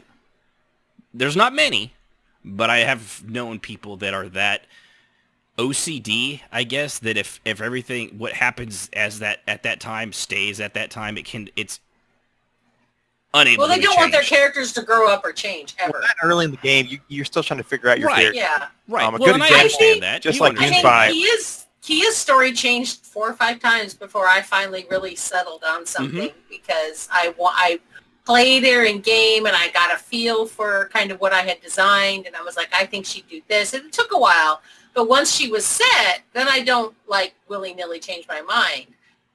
I think that's what headcanon is. It's your knowledge of your character and what they will do in a situation. And if you don't have that set in your head, then your character's going to come off a bit bipolar and weird because nobody knows what they're going to do. A funny example of early character development was when I first started playing Trithalis, I'd run into one of our friends' characters. She played High Elf, and it was like Trath was digging on her. But then I would run around with Kia, and he'd have these talks with his niece. And OOC, I'd be like, yeah, I think Trath has a thing for orc ladies. I don't know why. And then later on, after his betrothed had died, Boley's like rolling around, and he's like, why, hello, darling. Would you like to share a mug of mead? And it's just funny how those little things from back when you created it kind of comes back to the forefront. And if you didn't brainstorm that headcanon early on, you wouldn't have these little options to explore. Mm-hmm. Yeah, and especially, and if, and we're talking more. Well, really, actually, I guess it's both for established and new characters. So if it's a new character, I mean, cut them some slack, Like if you meet them one time and they're like, "Hey, how's it going? I like everything. Drinking's awesome," and then they think on it for a week, and the next time you meet the character, it's like, "Oh, well, hello there. Would you like some tea?" Just go with it. Yeah. Just roll with the punches. They're new characters. Right. You have to give people time to develop their character. Yeah. Yeah. So, and they're actually interacting, at least and these things, a character's an evolution. You have a basic idea kind of where you kind of want them, maybe, and that will shift, and a lot of that shifts depending on the people around you. I mean, I'll be honest with that. My characters, if I had been in a different guild than the Servants or Silver Circle back in the day, characters would have been totally different just because of the people around me and the interactions with them. How Xanis was when we were all Silver Circle as opposed to when we all did like the Spectre Cartel stuff. That was, Yeah. Because the way things were, it was different. Same character, but it was a different role. Just like it is when you change lives or something or change lives. Yikes! And because of that, change jobs. Because of the headcanon you did and that RP you had over the years, I was able to go back and flesh out Ren's past, which included a very young Xanis. And you already knew how your character was in the past. I included it. I figured you wouldn't be mad anyway because it was a good role. Yeah, well, and even then you're like, hey, more cool and stories. Even you're like, hey, by the way, is this just cool? Like, if Yeah. And you had asked me like, if you had the timeline correct, which you did, and you're like, so you didn't tell me all the details. For one, I trusted you, but you're just like, cool if I do something where like a long time ago they had bumped into each other. I was like, yeah, sure, whatever. It was that easy, Yeah, and it was like, and even then, it still didn't come up. It wasn't like. Like 5 seconds later, you're going into 14 paragraphs. So it took a while for that arc to get up to that story point to get to it. Yeah, and it was just a small one-off little deal. It's like you got a peek to see what Xanis was like when he was young and still doing the house politics before he got that change from Tunar. It's like, look, Xanis was as bad as Ren back in the day. Exactly. And it was kind of a neat little window to see into two characters in the past. I thought it was neat. Yeah, but you wouldn't get that unless you could trust your friends and you included them with your headcanon. Right. You guys, and you have to share that stuff, and then I don't think we had it on here, but I've seen it happen a lot. Let's double check and make sure. People that like, and sometimes it's a little goofy and a little funny to me, but it's like, oh look, my long lost brother.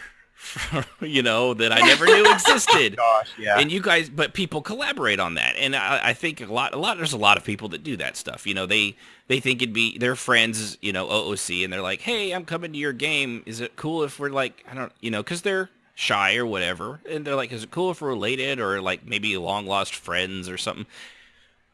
And you go with that, and that's a sharing of stories and backgrounds. They're like, all right, well, here's what I've because the guy that's been playing there for a year and a half, they've already established in roleplay. So they've got to explain to the new person that's coming in, like, well, all right, here's catching you up. So how can we fit this in there? Gives those guys a leg up to get into the action. Yeah. Right. They have something to build from. Yeah, and there's nothing wrong with that. I mean, like I said, sometimes it gets a little out of hand. It's like, all right, isn't this like, I mean, was your mom Octomom? How many freaking kids did she have? Jesus. This is the fifth brother you didn't know about. I will say that right there is hard for me, just because I'm not as experienced as you guys. I get real nervous about letting people be associated to my characters. I typically don't do it either, really. But I mean, and that's one of my things. So yeah, I love doing that. I love having mystery people. Yes, you've noticed. I know. I try to have siblings and fathers and mysterious siblings and cousins and old friends, and I'm perfectly cool with that if you talk to me ahead of time and you don't just assume. I enjoy that because it creates a nuance for my characters. Yeah. What were you saying, Sid? Usually in the profile it'll say siblings unknown. If I've got it set, it'll say 2 siblings, no more than that. So yeah. No, I just wish I could be more that way. I'm not. I don't know why I am, but it makes You're also newer than we are. Yeah. Well, give yourself another 5 years. There's another element to that too, and it also involves a lot of trust. And not saying that you don't trust the people around you, Sib.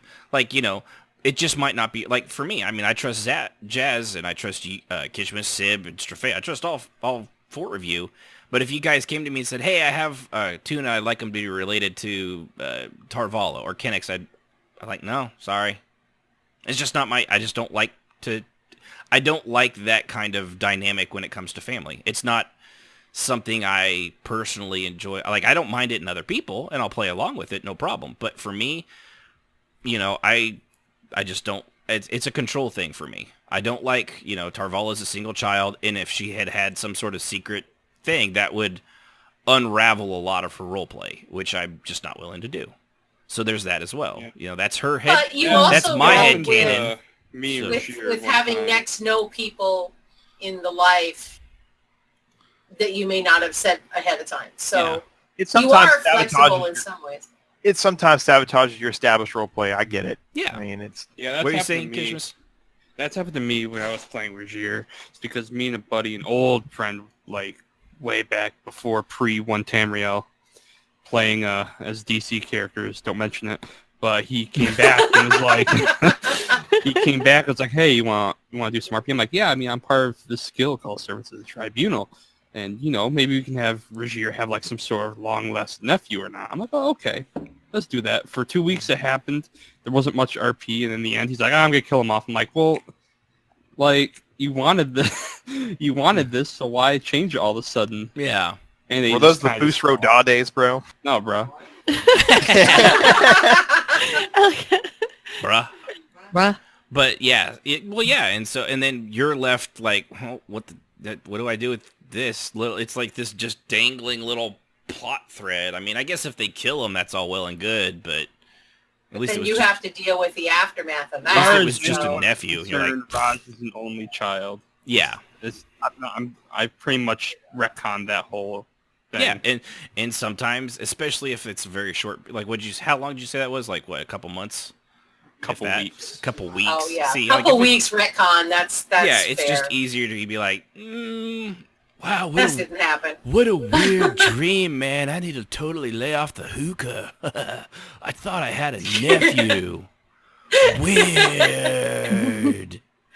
Anybody else want some of these Doritos? Yo, Wait a minute. Yo, These Raj are is high in, leaves. like most combat missions. He does a huge pull of the Jiraki. He's like, oh, bro, this could be a great time. I Like think when that's he was the reason. chuckling and smiling the other day Right. during the summer. That's the reason. he In was his off fucking time, high. Kishmas's character Roger is actually standing out in Vivek City offering signatures to legalize pot. The petitionist. Whatever. What are you saying, Sid? I said I think that's the reason why I don't really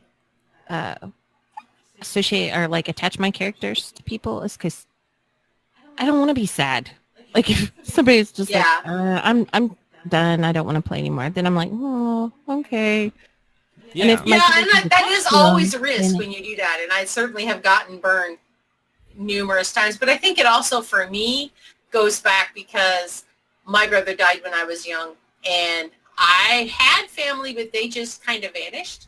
So I think in some way the reason I like family RP is it kind of feeds into that loneliness in that sense. And it makes it more fun for me because I'm exploring what it would have been like to have a big family, for example. So Yeah. And that, And see, I- that makes yeah. sense. You've certainly And I- loved being related to Rengots and somehow Oh, yeah. Trentalis. I'm Oh, not yes. sure what that's about, but I hey, I love- love it. It's fine. It's cool. I love sibling and RP and cousins and things like that because, like I said, I didn't have a big family. It's just me. And Yeah. I really like the idea of having a big family. And, of course, I have people who have big families are like, And dude, it's awful. you're crazy. Yeah. And that might be, and I have a sister. I have a few siblings, most of which after my mom, so I had my sister growing up, and she's people. She's actually very nice, but I'm not, I love talking to my family. I love doing all that stuff, but I'm just not a big fan of like hanging out with people like in real life anymore. Sib and I were talking about today. We actually had a long discussion about this earlier today like, because am I a terrible person for just wanting to come home and not see or talk to anybody that we either are friends or related to? Oh, man, Not really. I think everybody gets that.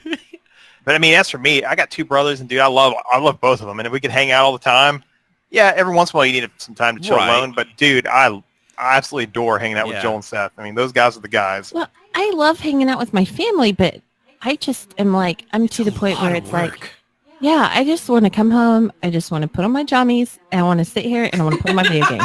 And I want to talk to my friends That's what I do. on the game. Yeah, I'm not- exactly. Because, when I get tired of talking to you guys, I can just turn you off. Chat. We just closed down I Discord still love and you guys, poof, you're gone. but I'm just gonna walk away. The ever popular Sibbies. Well, okay, I'm feeling tired, guys. So love you. Good night. Click. Yep. Yeah, there you go. Maybe it's a disconnect. Saying, all right, guys, I'm tired of you guys, so fuck you, bye. Right. Pretty much. And I asked Good him, night. I said, Sweet "So does dreams. that make I'll me a most bad likely person?" kill you in the morning. Yeah. Yeah.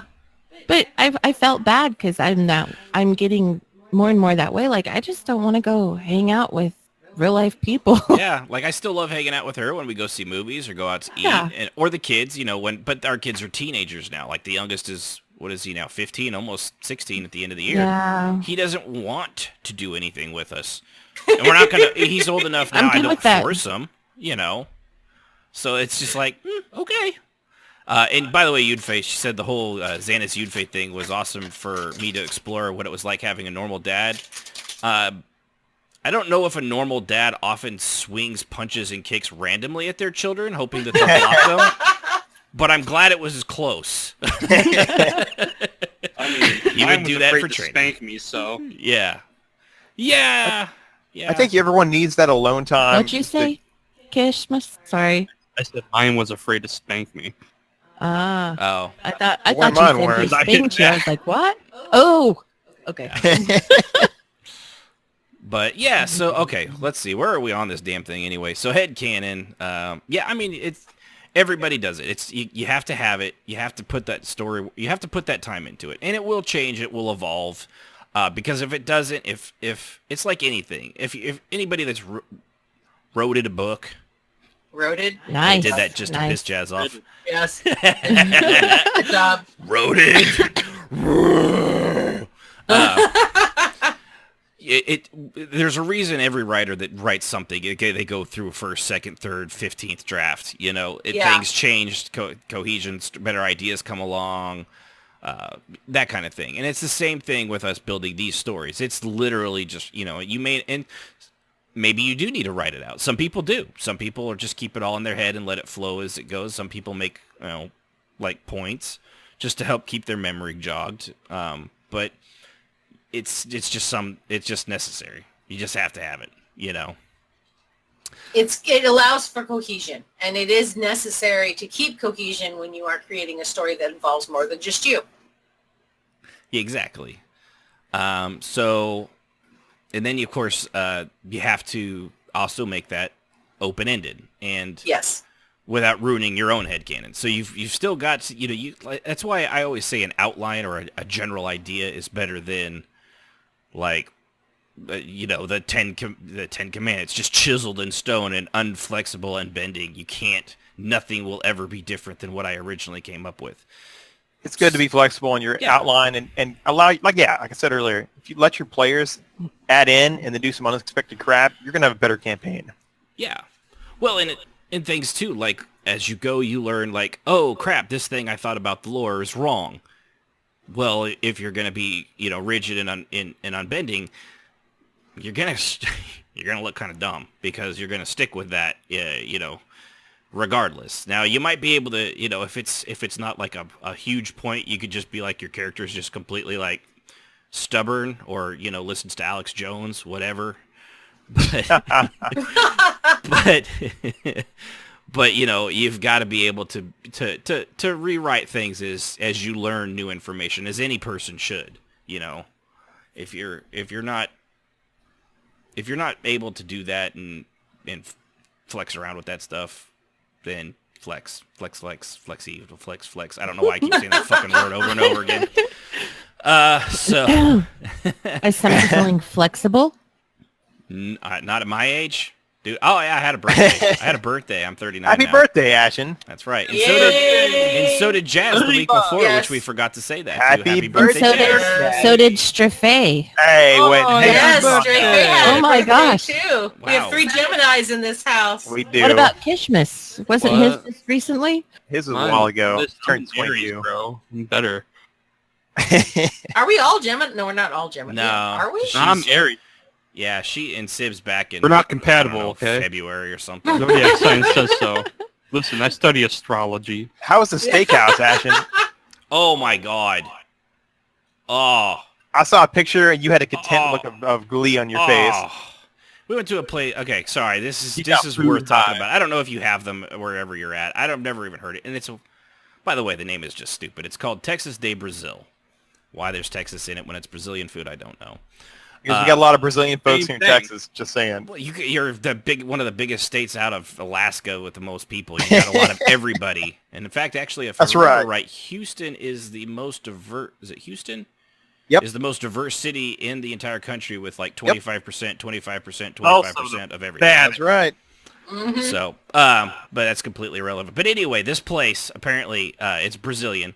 It's like it's like a Golden Corral, but not for rednecks. Although the people going in there, I don't think they were prepared for that. We knew it was going to be expensive going in because we were warned. Apparently, our boss took his family to it once and about had a heart attack at the $400 bill. Yeah. It's like Yep. it's like $55 a plate basically. Yeah, I was gonna say it's about like Red Lobster. Then that's about. Put on real pants. This ain't Only Red without Lobster. the lobsters or the red. So what Yeah. their salad bar itself had like four, and then in a separate side for soups. Salad bars are for women. Oh no. This salad bar had different cheeses. It had prosciutto. It had bacon. It had sushi. It had all sorts of great stuff, and I didn't fill up on that. I Nothing stand by better my than statement. Epic Steakhouse with the Epic salad bar. Could you get both of them going? Oh yeah, goodness. and this was a Nirvana. great salad bar all by itself because it wasn't just salad. It had a lot of other great stuff, and I mean, I can't even go into all of it. It had stuff I didn't palm hearts or something like. I don't even know what it was. Oh, Hearts yes. of palm. Hearts of Palm palm. hearts are so yummy.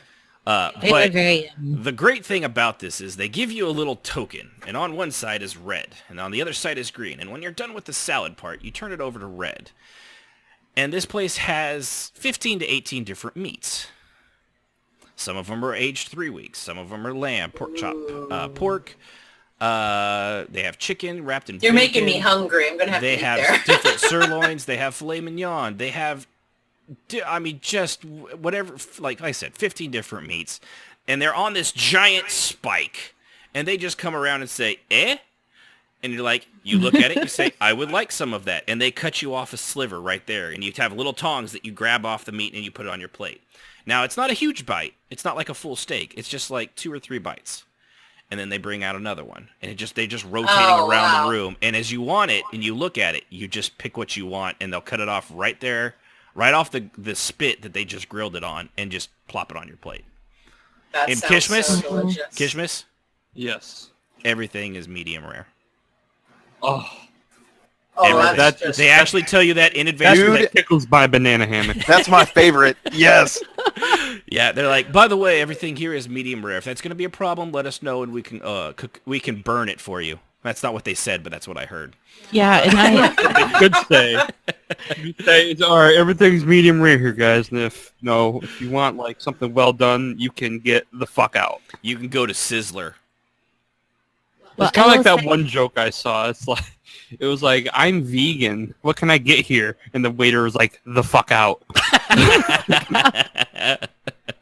The door. I'll get the door for you. We'll help but you anyway. with the door. Yeah. So that's what we did, and I don't know. It's funny enough. It's attached to our mall, our local Woodland Hills mall, but it's not. It was like $150 for just the two of us, but it was a birthday thing. We were splurging. We don't trust me. We very rarely spend that much. Usually, it's what do you want from McDonald's?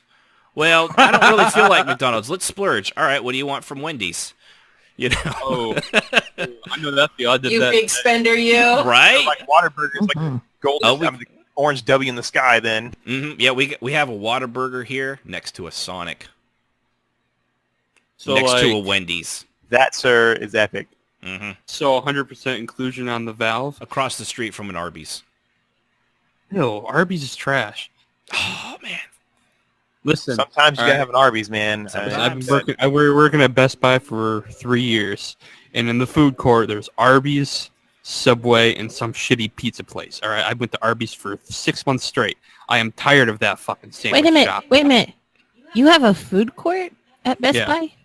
No, it's attached Oh. to a mall. Okay, I was like, She was like, Golly, I'm going to that that's a Best Buy. fancy Best Buy. Ours only has electronics. How do you keep everything from having jam I'm hands? so jealous now. Oh, bro, this is Ithaca. It's not some fucking metropolitan area. Can I get a game console that's not covered in gravy? It's probably from a child's hands. Like, Mom, please buy this for me. Only $299. Oh, Jam hands. Anyway, so sorry, but you guys asked. It was actually far better than I thought it would be. I really, really enjoyed it. I had a good birthday. And I hope everybody else had a good birthday too, because if you didn't, you had an unbirthday, and I hope you had a very merry unbirthday. I got a very special present. I had a good one. My friends, no one really, I only tell my friends, they know about it, but I don't tell them the day of. And they were sneaking around Wednesday night, the day before my birthday. I normally open the church. They're like, no, Anthony, yeah, go ahead and unlock the building. We're busy in the annex. I'm like, you guys are up to no good. I got in there.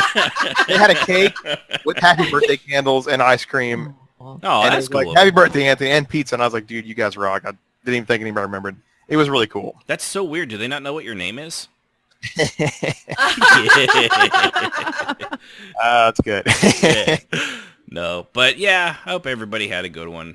Thank you for asking. Thank you for the happy birthdays. Happy birthday, bro. I also got a lot of really weird old pictures from when I was a baby, which never happened before. I guess that happens as you get almost to 40. Like, it's just weird. By the way, fashion in the 79 was terrible. It's just awful. I've never seen so much brown suede and denim in my life. And it was only 5 pictures. So, I think we already hit scripted RP and why it basically sucks for everybody, even when you're the writer and all the players involved. I think we've covered But, that. yeah, it's just, I mean, like, you can, Kishmis, I heard you say something. Did you disagree with that in some way? I mean... I disagree with it. I was Okay. talking to you. I figured you were. Because, I mean, I know we do events, and, like, oftentimes they're, like, an event is scripted, but when you're doing, like, a life-altering thing, and it's just from start to finish, everything has to be, you know, a checklist, that's awful. But, like, when we do events, yeah, they're, like, the gargoyle thing that we've done. It is kind of scripted because I know how it's probably going to go, but how people get there, I don't restrict in any way, shape, and form. And that's the difference. When we call it scripted RP, I don't mean like, I have an idea for something to do. that kind of touches on Indigo Jules' question. Exactly. So what would be the answer for, since you guys do that kind of RP, what would be the answer? Well, it's really just, like I said, to be just like with your headcanon. You got to be kind of open-minded. Like, with these, because they're technically they're missions, so like you're already setting out on a mission. Like, you know, you've got to, like with Tarvala, she's like, okay, we've got to report that there's this creature that has been killing and maiming Gwar in the area, and it recently attacked a Gwar, or not a Gwar, a guard. Gward. A Gward. It recently attacked a Gward, which was half human, half Gwar. I am not an animal. Kill me! So, you know, they set out looking for something in the area. So with that in mind, you know, they basically just did, from there, I just like, all right, we teleported to the area. Here's what it, you know, it's nighttime. There's a few lights on in the windows, but there's no people out and about. So then they went, you know, I didn't tell them what to do. I have no expectations. For all I know, they could have just sat there and picked their nose, which would have been really hard to really roll with. But thankfully, they went and knocked on doors and stuff. And, you know, from there, you just kind of, you role play out what each character might say that's in each house. And at one point, you know, some people would probably roll for it. I just like, well, when would it be like the most dramatic timing? And they heard a screech off in the distance, and then naturally, they being who they are, they ran towards it. But you know, I set them up for this stuff, but I never tell them how they have to do it. You know, it's open ended. You know, and whether they killed it or not, that actually was somewhat up to the rolls. Like if they had rolled, they didn't roll bad, and they did beat it. They beat it back, but... Beat it. Oh, sorry. No one wants to be defeated. You're just a freak. You're just silly. I don't even understand you. Ignorant. It's so ridiculous. Shimon. We're so... Oh. Yeah, so anyway, you know, they beat Billie Jean because it wasn't his lover. It's just a girl who said that I was the one. But... girl, it's not my son.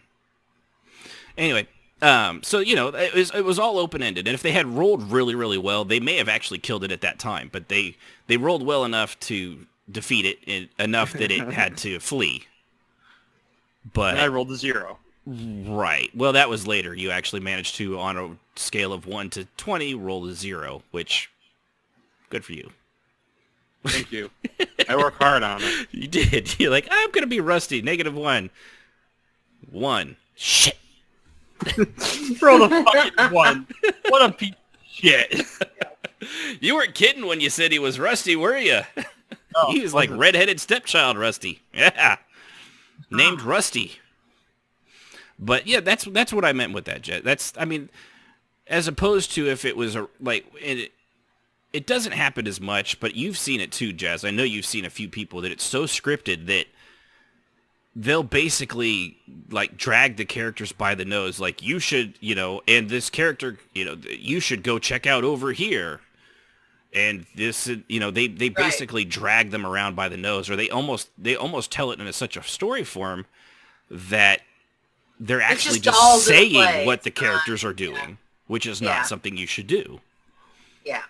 And that's really the big difference between a script, because you can have I guess you would say there's 3 forms. There's a scripted IP, which is terrible. There's, general ID roleplay, and then there's just free form, which like, hey, we're out in the thing. How's it going? Just some random thing for no reason at all. You just bump into somebody. But that's what I would mean by scripted RP. Is that, I think that makes sense. Did I say it right? I don't know. I think so.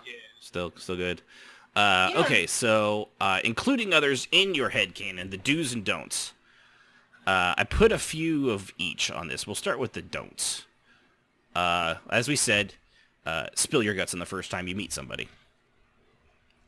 Yeah, don't do that. Don't do that. Don't sit there in the middle of an event and tell your life freaking story. Oh, that's even worse. Don't do that. Please, God, don't do that. Nobody cares about your life story in a group event. Don't go into long detail about it, because you're just going to irritate everyone. And if people are especially interested, if you can bring it up after the fact. Yes. Yeah, go sit it like at the Abbey. Or a tavern, or wherever your guild hall is. Go to the kitchen area.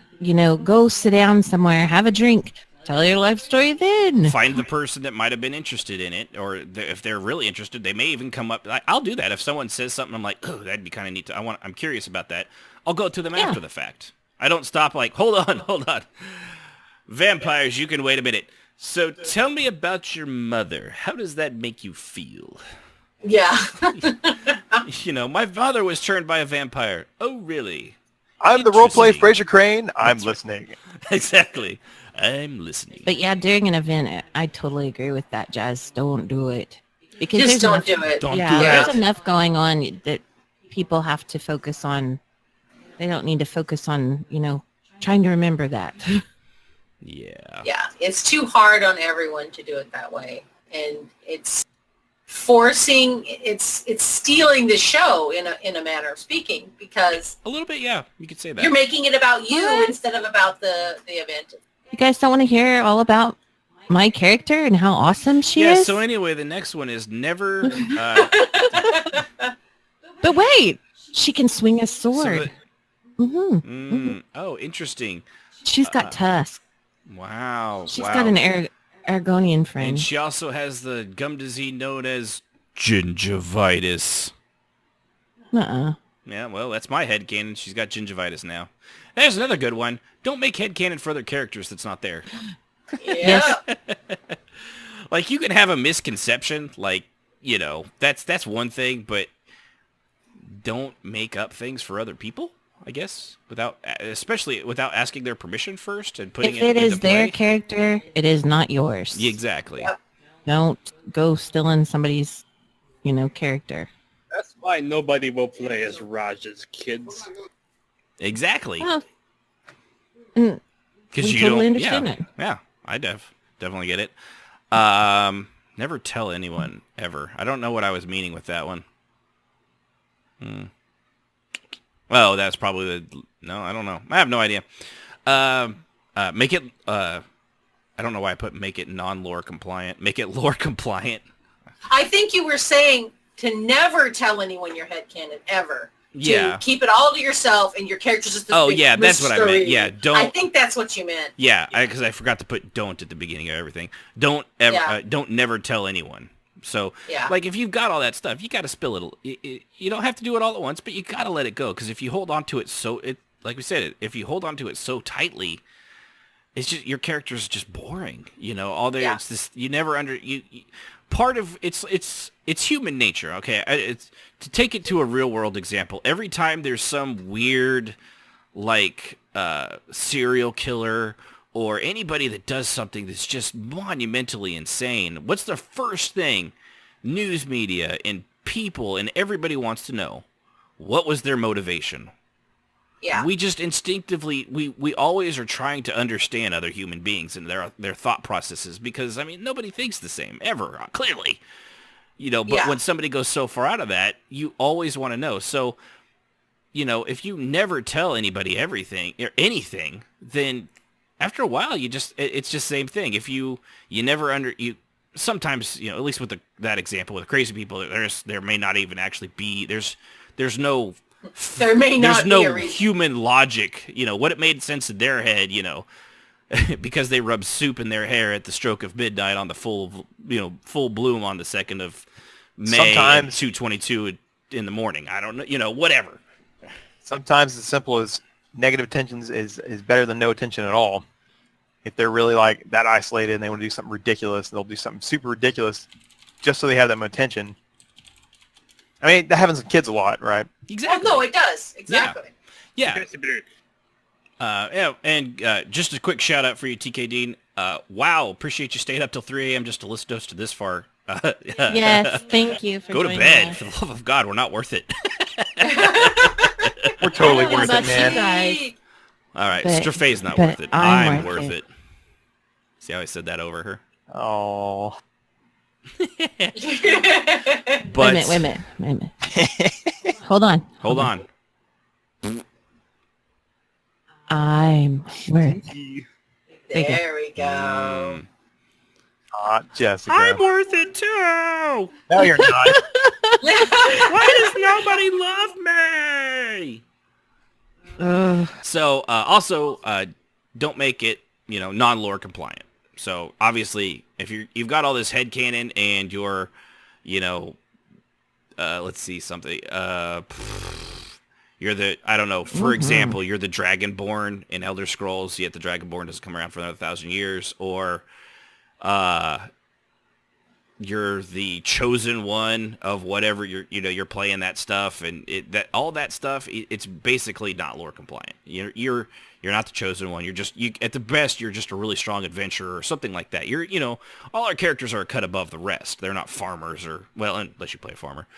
But when it comes to combat stuff, they're not all powerful. They're not, on the same level as Vivek or the what's the Warrior of Light in Final Fantasy 14, or I think the only one that really works are the bee people in Secret World Legends, because that's literally how. And it also, the story wise, there's not only just you. There's I'm so tons of people. disappointed in that game. Well, even Cloud from Final Fantasy VII was a nobody from a little town. Mm-hmm. Little nothing town. Exactly. So there you go. Until he got his memory switched up, and then it just got really convoluted, but ended with an awesome fight scene. Also, Tifa Yes, it boobs. did. Tifa boobs. That's right. Don't play out entire scenes that could be RP'd out in the game in your head. That I think is actually a pretty big one, because I've seen people that they do these massive jumps in their characters' personality and things, but given some things just may not be able to happen on screen, but what can be done should be done, and with other people. I mean, that including other people in that stuff is good. Again, and we're trying to, at the same time, we're also saying, don't make it all about you. But sometimes But I want it to be. Right. But there are certain storylines you can actually get away with. But the thing is, like say for, like Kishmas in the Servants Guild, they have the events every, people put up like what they're doing.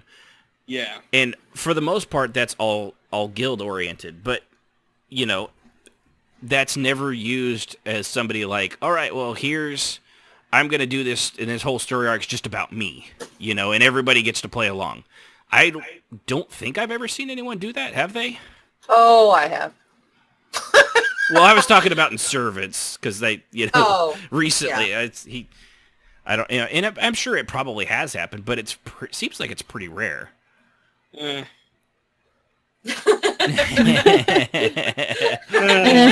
Sorry, not as rare Kishmish, as I thought it was. Isn't an answer. Yeah.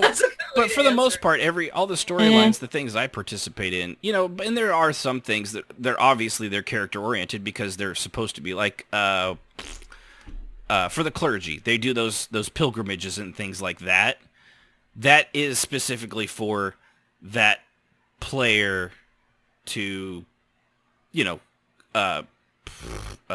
what's the thing? Get promoted.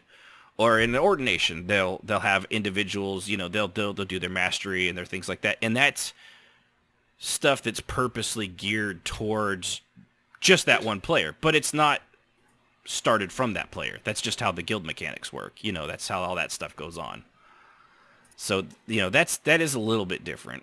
But if you have all this great stuff and you want to do like a huge character development thing, really just do what you can to get other people involved or interested or, mention it. But if everything evolves in your character off screen, after a while it becomes as jarring as, people that are like, oh, I was horribly injured off screen, I need healing, but the healing part's the most boring part of it for the most people.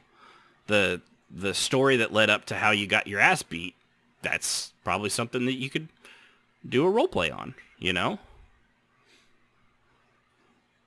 All right, good chat. I fully agree. Sorry, I thought somebody was going to say something. I did too. I was waiting for somebody to say something. Those are the small waiting moments too. will build a bigger RP, so it's important, even the small stuff. Share it. Oh, hey, my character, I would this when I grew up. In fact, we left something at this farmhouse. Let's go on an adventure and get it. Yeah, something. Just, Anything, yeah. So let's go to, before we wrap up here, technically we're going to go a little late, but with all that shit we had to cut out, we'll basically be on time on the podcast. So if you're listening That's to that, true. you're welcome. Yeah, I'm back. We'll end on the good Welcome note back. of the things you should do, and that is do let it out in pieces and as situations arise from it. Like we've been saying. If the situation comes up, if someone shows interest, take it. Take the hand out, Or the hand up, if you prefer. I don't know. Or leg up, whatever. Leg up, whatever. Whatever Put your works, armpit yes. up. I think we're all getting tired. That shit earlier wore us all out. Yeah, I Stressed did. me to shit. Stressed my shit out. That's pretty Also, stressful. things I don't ever need. Nobody should have to see it. I apologize for everybody that actually had to see that shit that they were posting in our Discord. It's unfortunately one of those things we're learning as we go, and we don't know how to keep everybody up. So Raiders are Raiders, bro. but also do leave room to explore with other RPers. Like we were saying. No! Okay, or not. That's an option. That's Man, all about the meat. that's all right. All about It's the all me. about the me. Somebody's been playing Nintendo Wii, Playing with some. making a me, which by the way is just a stupid thing. Ken. Sorry.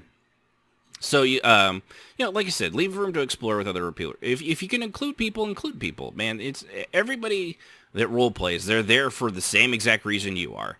They're often probably just as shy. They're often probably just as like, oh, I don't know. I don't know if it's, I did that roleplay event, which consisted of, I think I mentioned it, but it consisted of nothing but talking. There was no combat. There was nothing in there. And it was just after the Somerset had dropped. Even I was nervous about it because there was, it wasn't the usual stuff. They were all just going in there to ask questions about some NPC nerd about gargoyles. And I was nervous about it, but it was, it wasn't to focus on me or anything. It was just to help get a story moving along as, step by step as they tend to need to be. And Case. it seemed like everyone had a good time. I expected it to be like 45 minutes, an hour tops. It was like an hour and 45 minutes. So, and it was only like that because they kept asking questions and trying different things, which I was totally cool with. Good case for that recently. Case walked into the Guildhall bar, and you had Voley and Trath, trying to chat each other up. He said, I have this thing to do. Would you like to accompany me, Voley? And we totally dropped what we're going to do so we could help him further his story along. It was a small thing, but it was still fun, and it progresses his story over. It gives our characters something to talk about. Mm-hmm. So it's important to see those little moments and be like, hey, man, let's go do that. It could be fun. Yeah. Yep, exactly. Because we've been RPing with him on the storyline for a while now. For how long? Yeah, it's is advanced. a while? I don't It's know advanced how quite long. a while. Yeah, It's but easy. it's been a while. How long is a while? A 5 while. years. Couple months, yeah. Oh, okay. Yeah. So with anybody have, so like I was saying, we have on here success stories, but there's nothing written under it. Does anybody have a success story? Well, No success. Well, the way I developed Rogier is that no one knew who he was for months on end. When he even had friends, he was just kind of like in the twilight. Sorry about that. That's all right. That was kind of funny. Sounded like they were really energetic that about guy your was into story, it. really. All right, Yeah. cool. Whatever he was watching.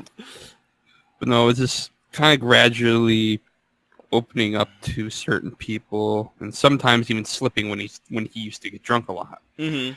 But in a nutshell, when I posted his biography on the site, I didn't put any backstory. I put his basic information and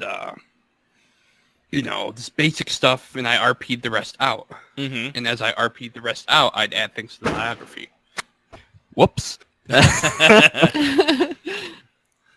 And But- that was the day Kishmas died. Yes. But that's pretty much it. I really don't have anything else to say about that. No, I agree with that totally too. If you start out with just a basic outline, it leaves you room to grow. Yeah, you can really Leaves, feel. You make the bare bones, and then you put meat on it after the through the role play.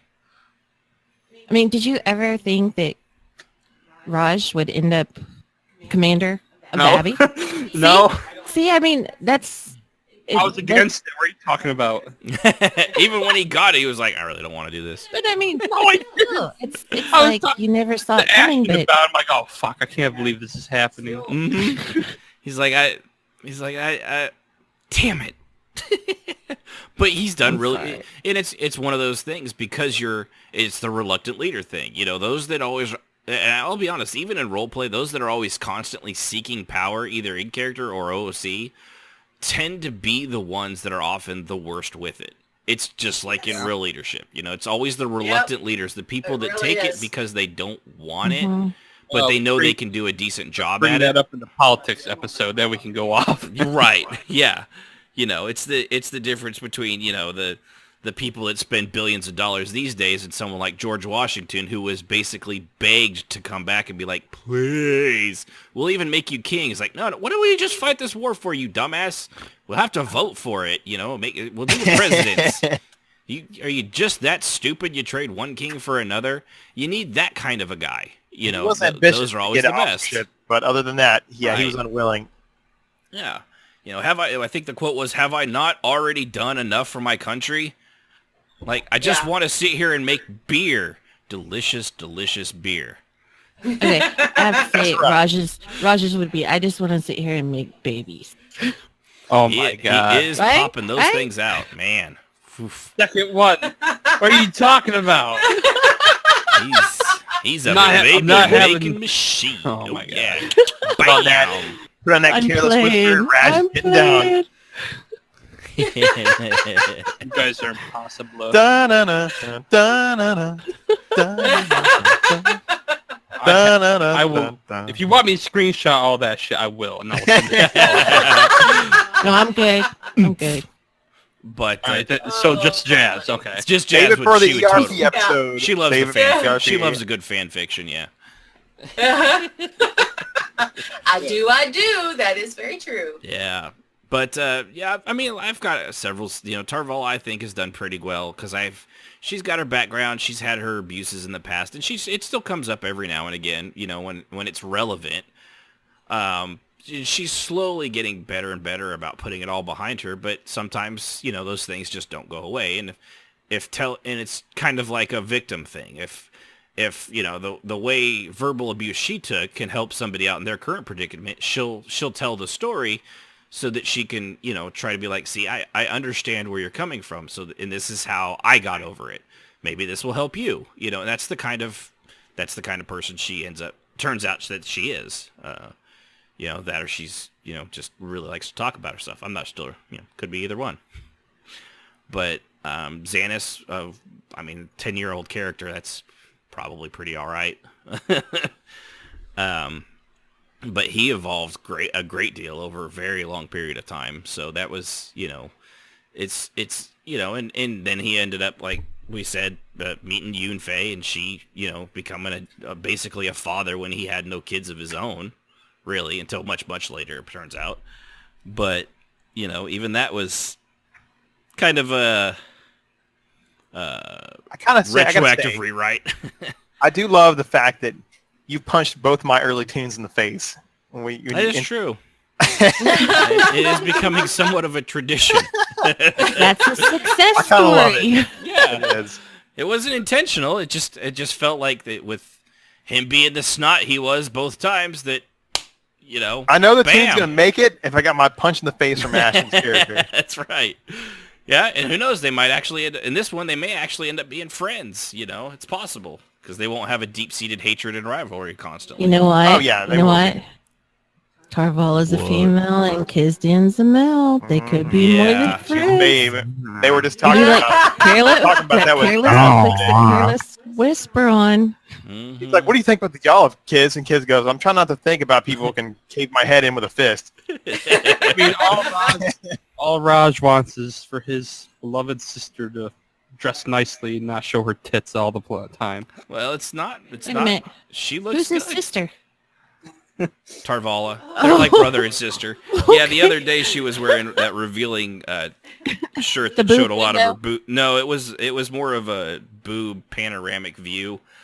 And he dressed her down and made her feel like she was being slutty, and she got pissed off and he was like, screw you for making me feel bad. I look good.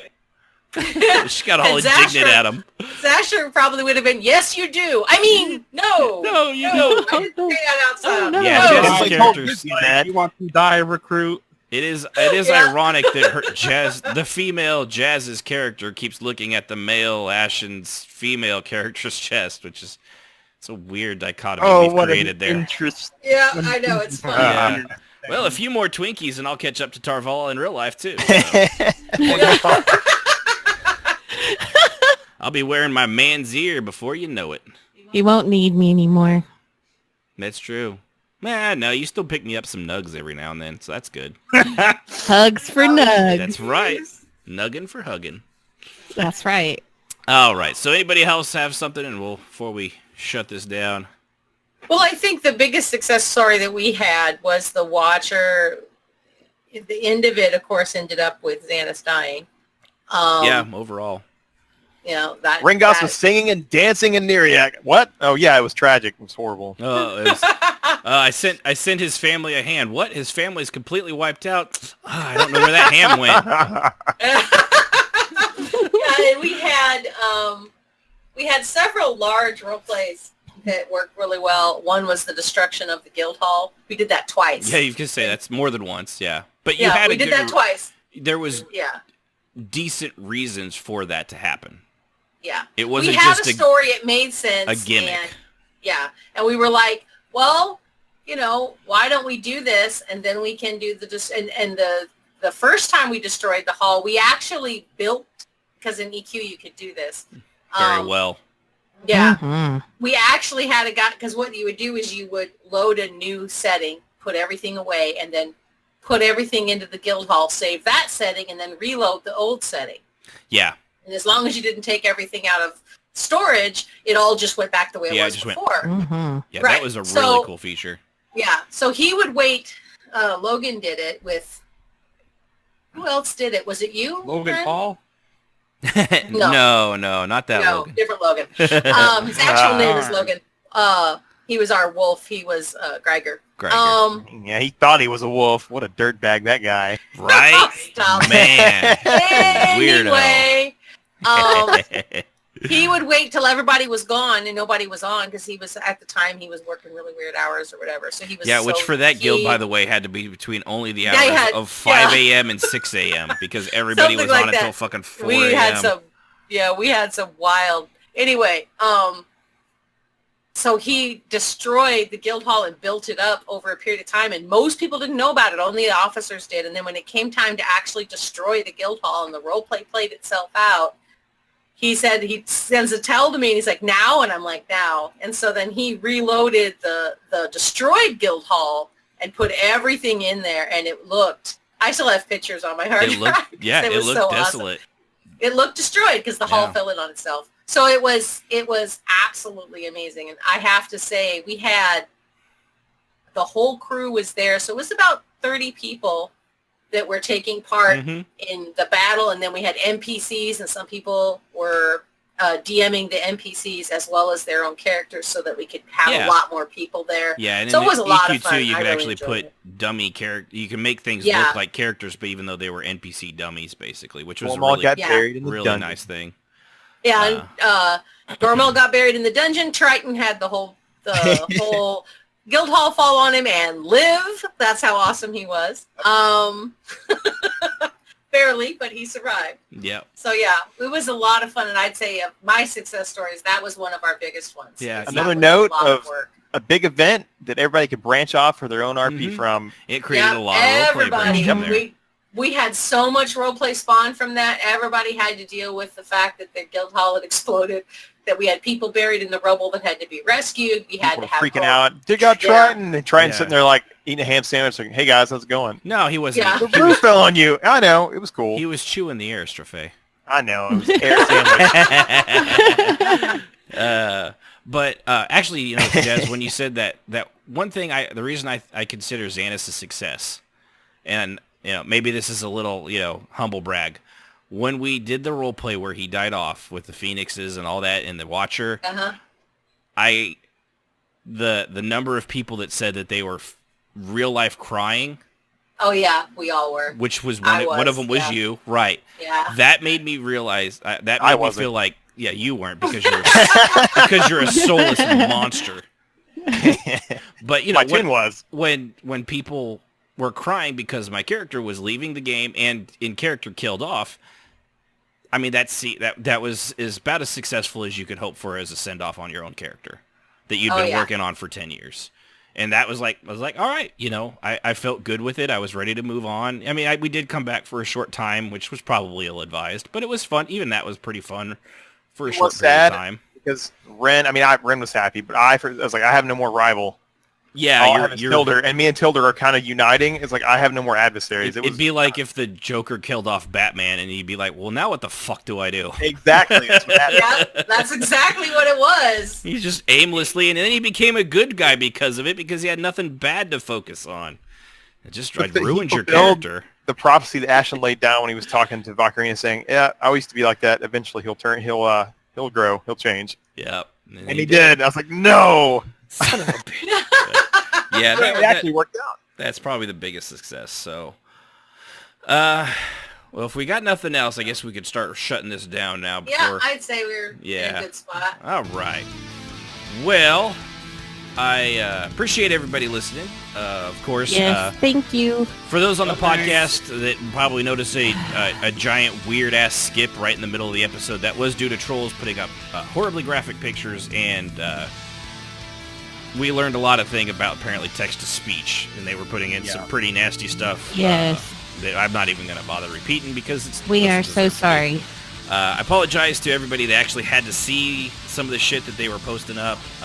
Trust me, I'm no happier about it than you are because I have a horrible imagination and memory for things like that. And it's probably something I'm going to see when I close my eyes tonight, and I do sincerely apologize, but fortunately there's not much we can do to prevent assholes from you know, finding it randomly on the internet. And there's just some really, really bad, ugly, nasty people out there that have really nothing better to do. So Don't let the trolls win and Yeah. think of other things. That's all you can do. I sincerely apologize on behalf of everybody here at RPMMORadio. So appreciate you guys being patient with us, and love you for it.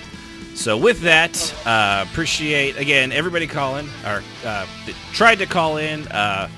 What was that, Buddhist, Reformed Buddhist? Sorry, man, that scared you off, and I understand it. Don't worry about it. Still glad to have you. Thank you also, Wakachoto, for the 300 bits, and of course, Yudfei for the subscription, TK Dean for following, and Bathrobe Dwayne Tryhard1 for following as well. Over at twitch.tv/RPMMORadio. You too Best part, Action. can do that. What's that? The best part is Wacky Choto's a halfling, and he's donating. I'll take it. I'll take any money I can That get. is so funny. Don't worry, That's we'll launder it awesome. first. As So long as he's not giving Jum. that's right. So You're appreciate done. everybody. Glad you could join us. Join us next week, Saturday, 7 Central Time, twitch.tv/RPMMORadio, when you can tune in to listen for halflings and why they should have their heads hit by cannons. Next time on RPMMORadio. Good night, everybody. The thoughts and opinions of those on RPMMORadio and their crew are just that and should not be taken as the gospel truth, but pretty close to it. Music, as always, is provided by Husky by the Geek. Visit him at youtube.com/HuskyByTheGeek to hear all his great video game rock covers and original music.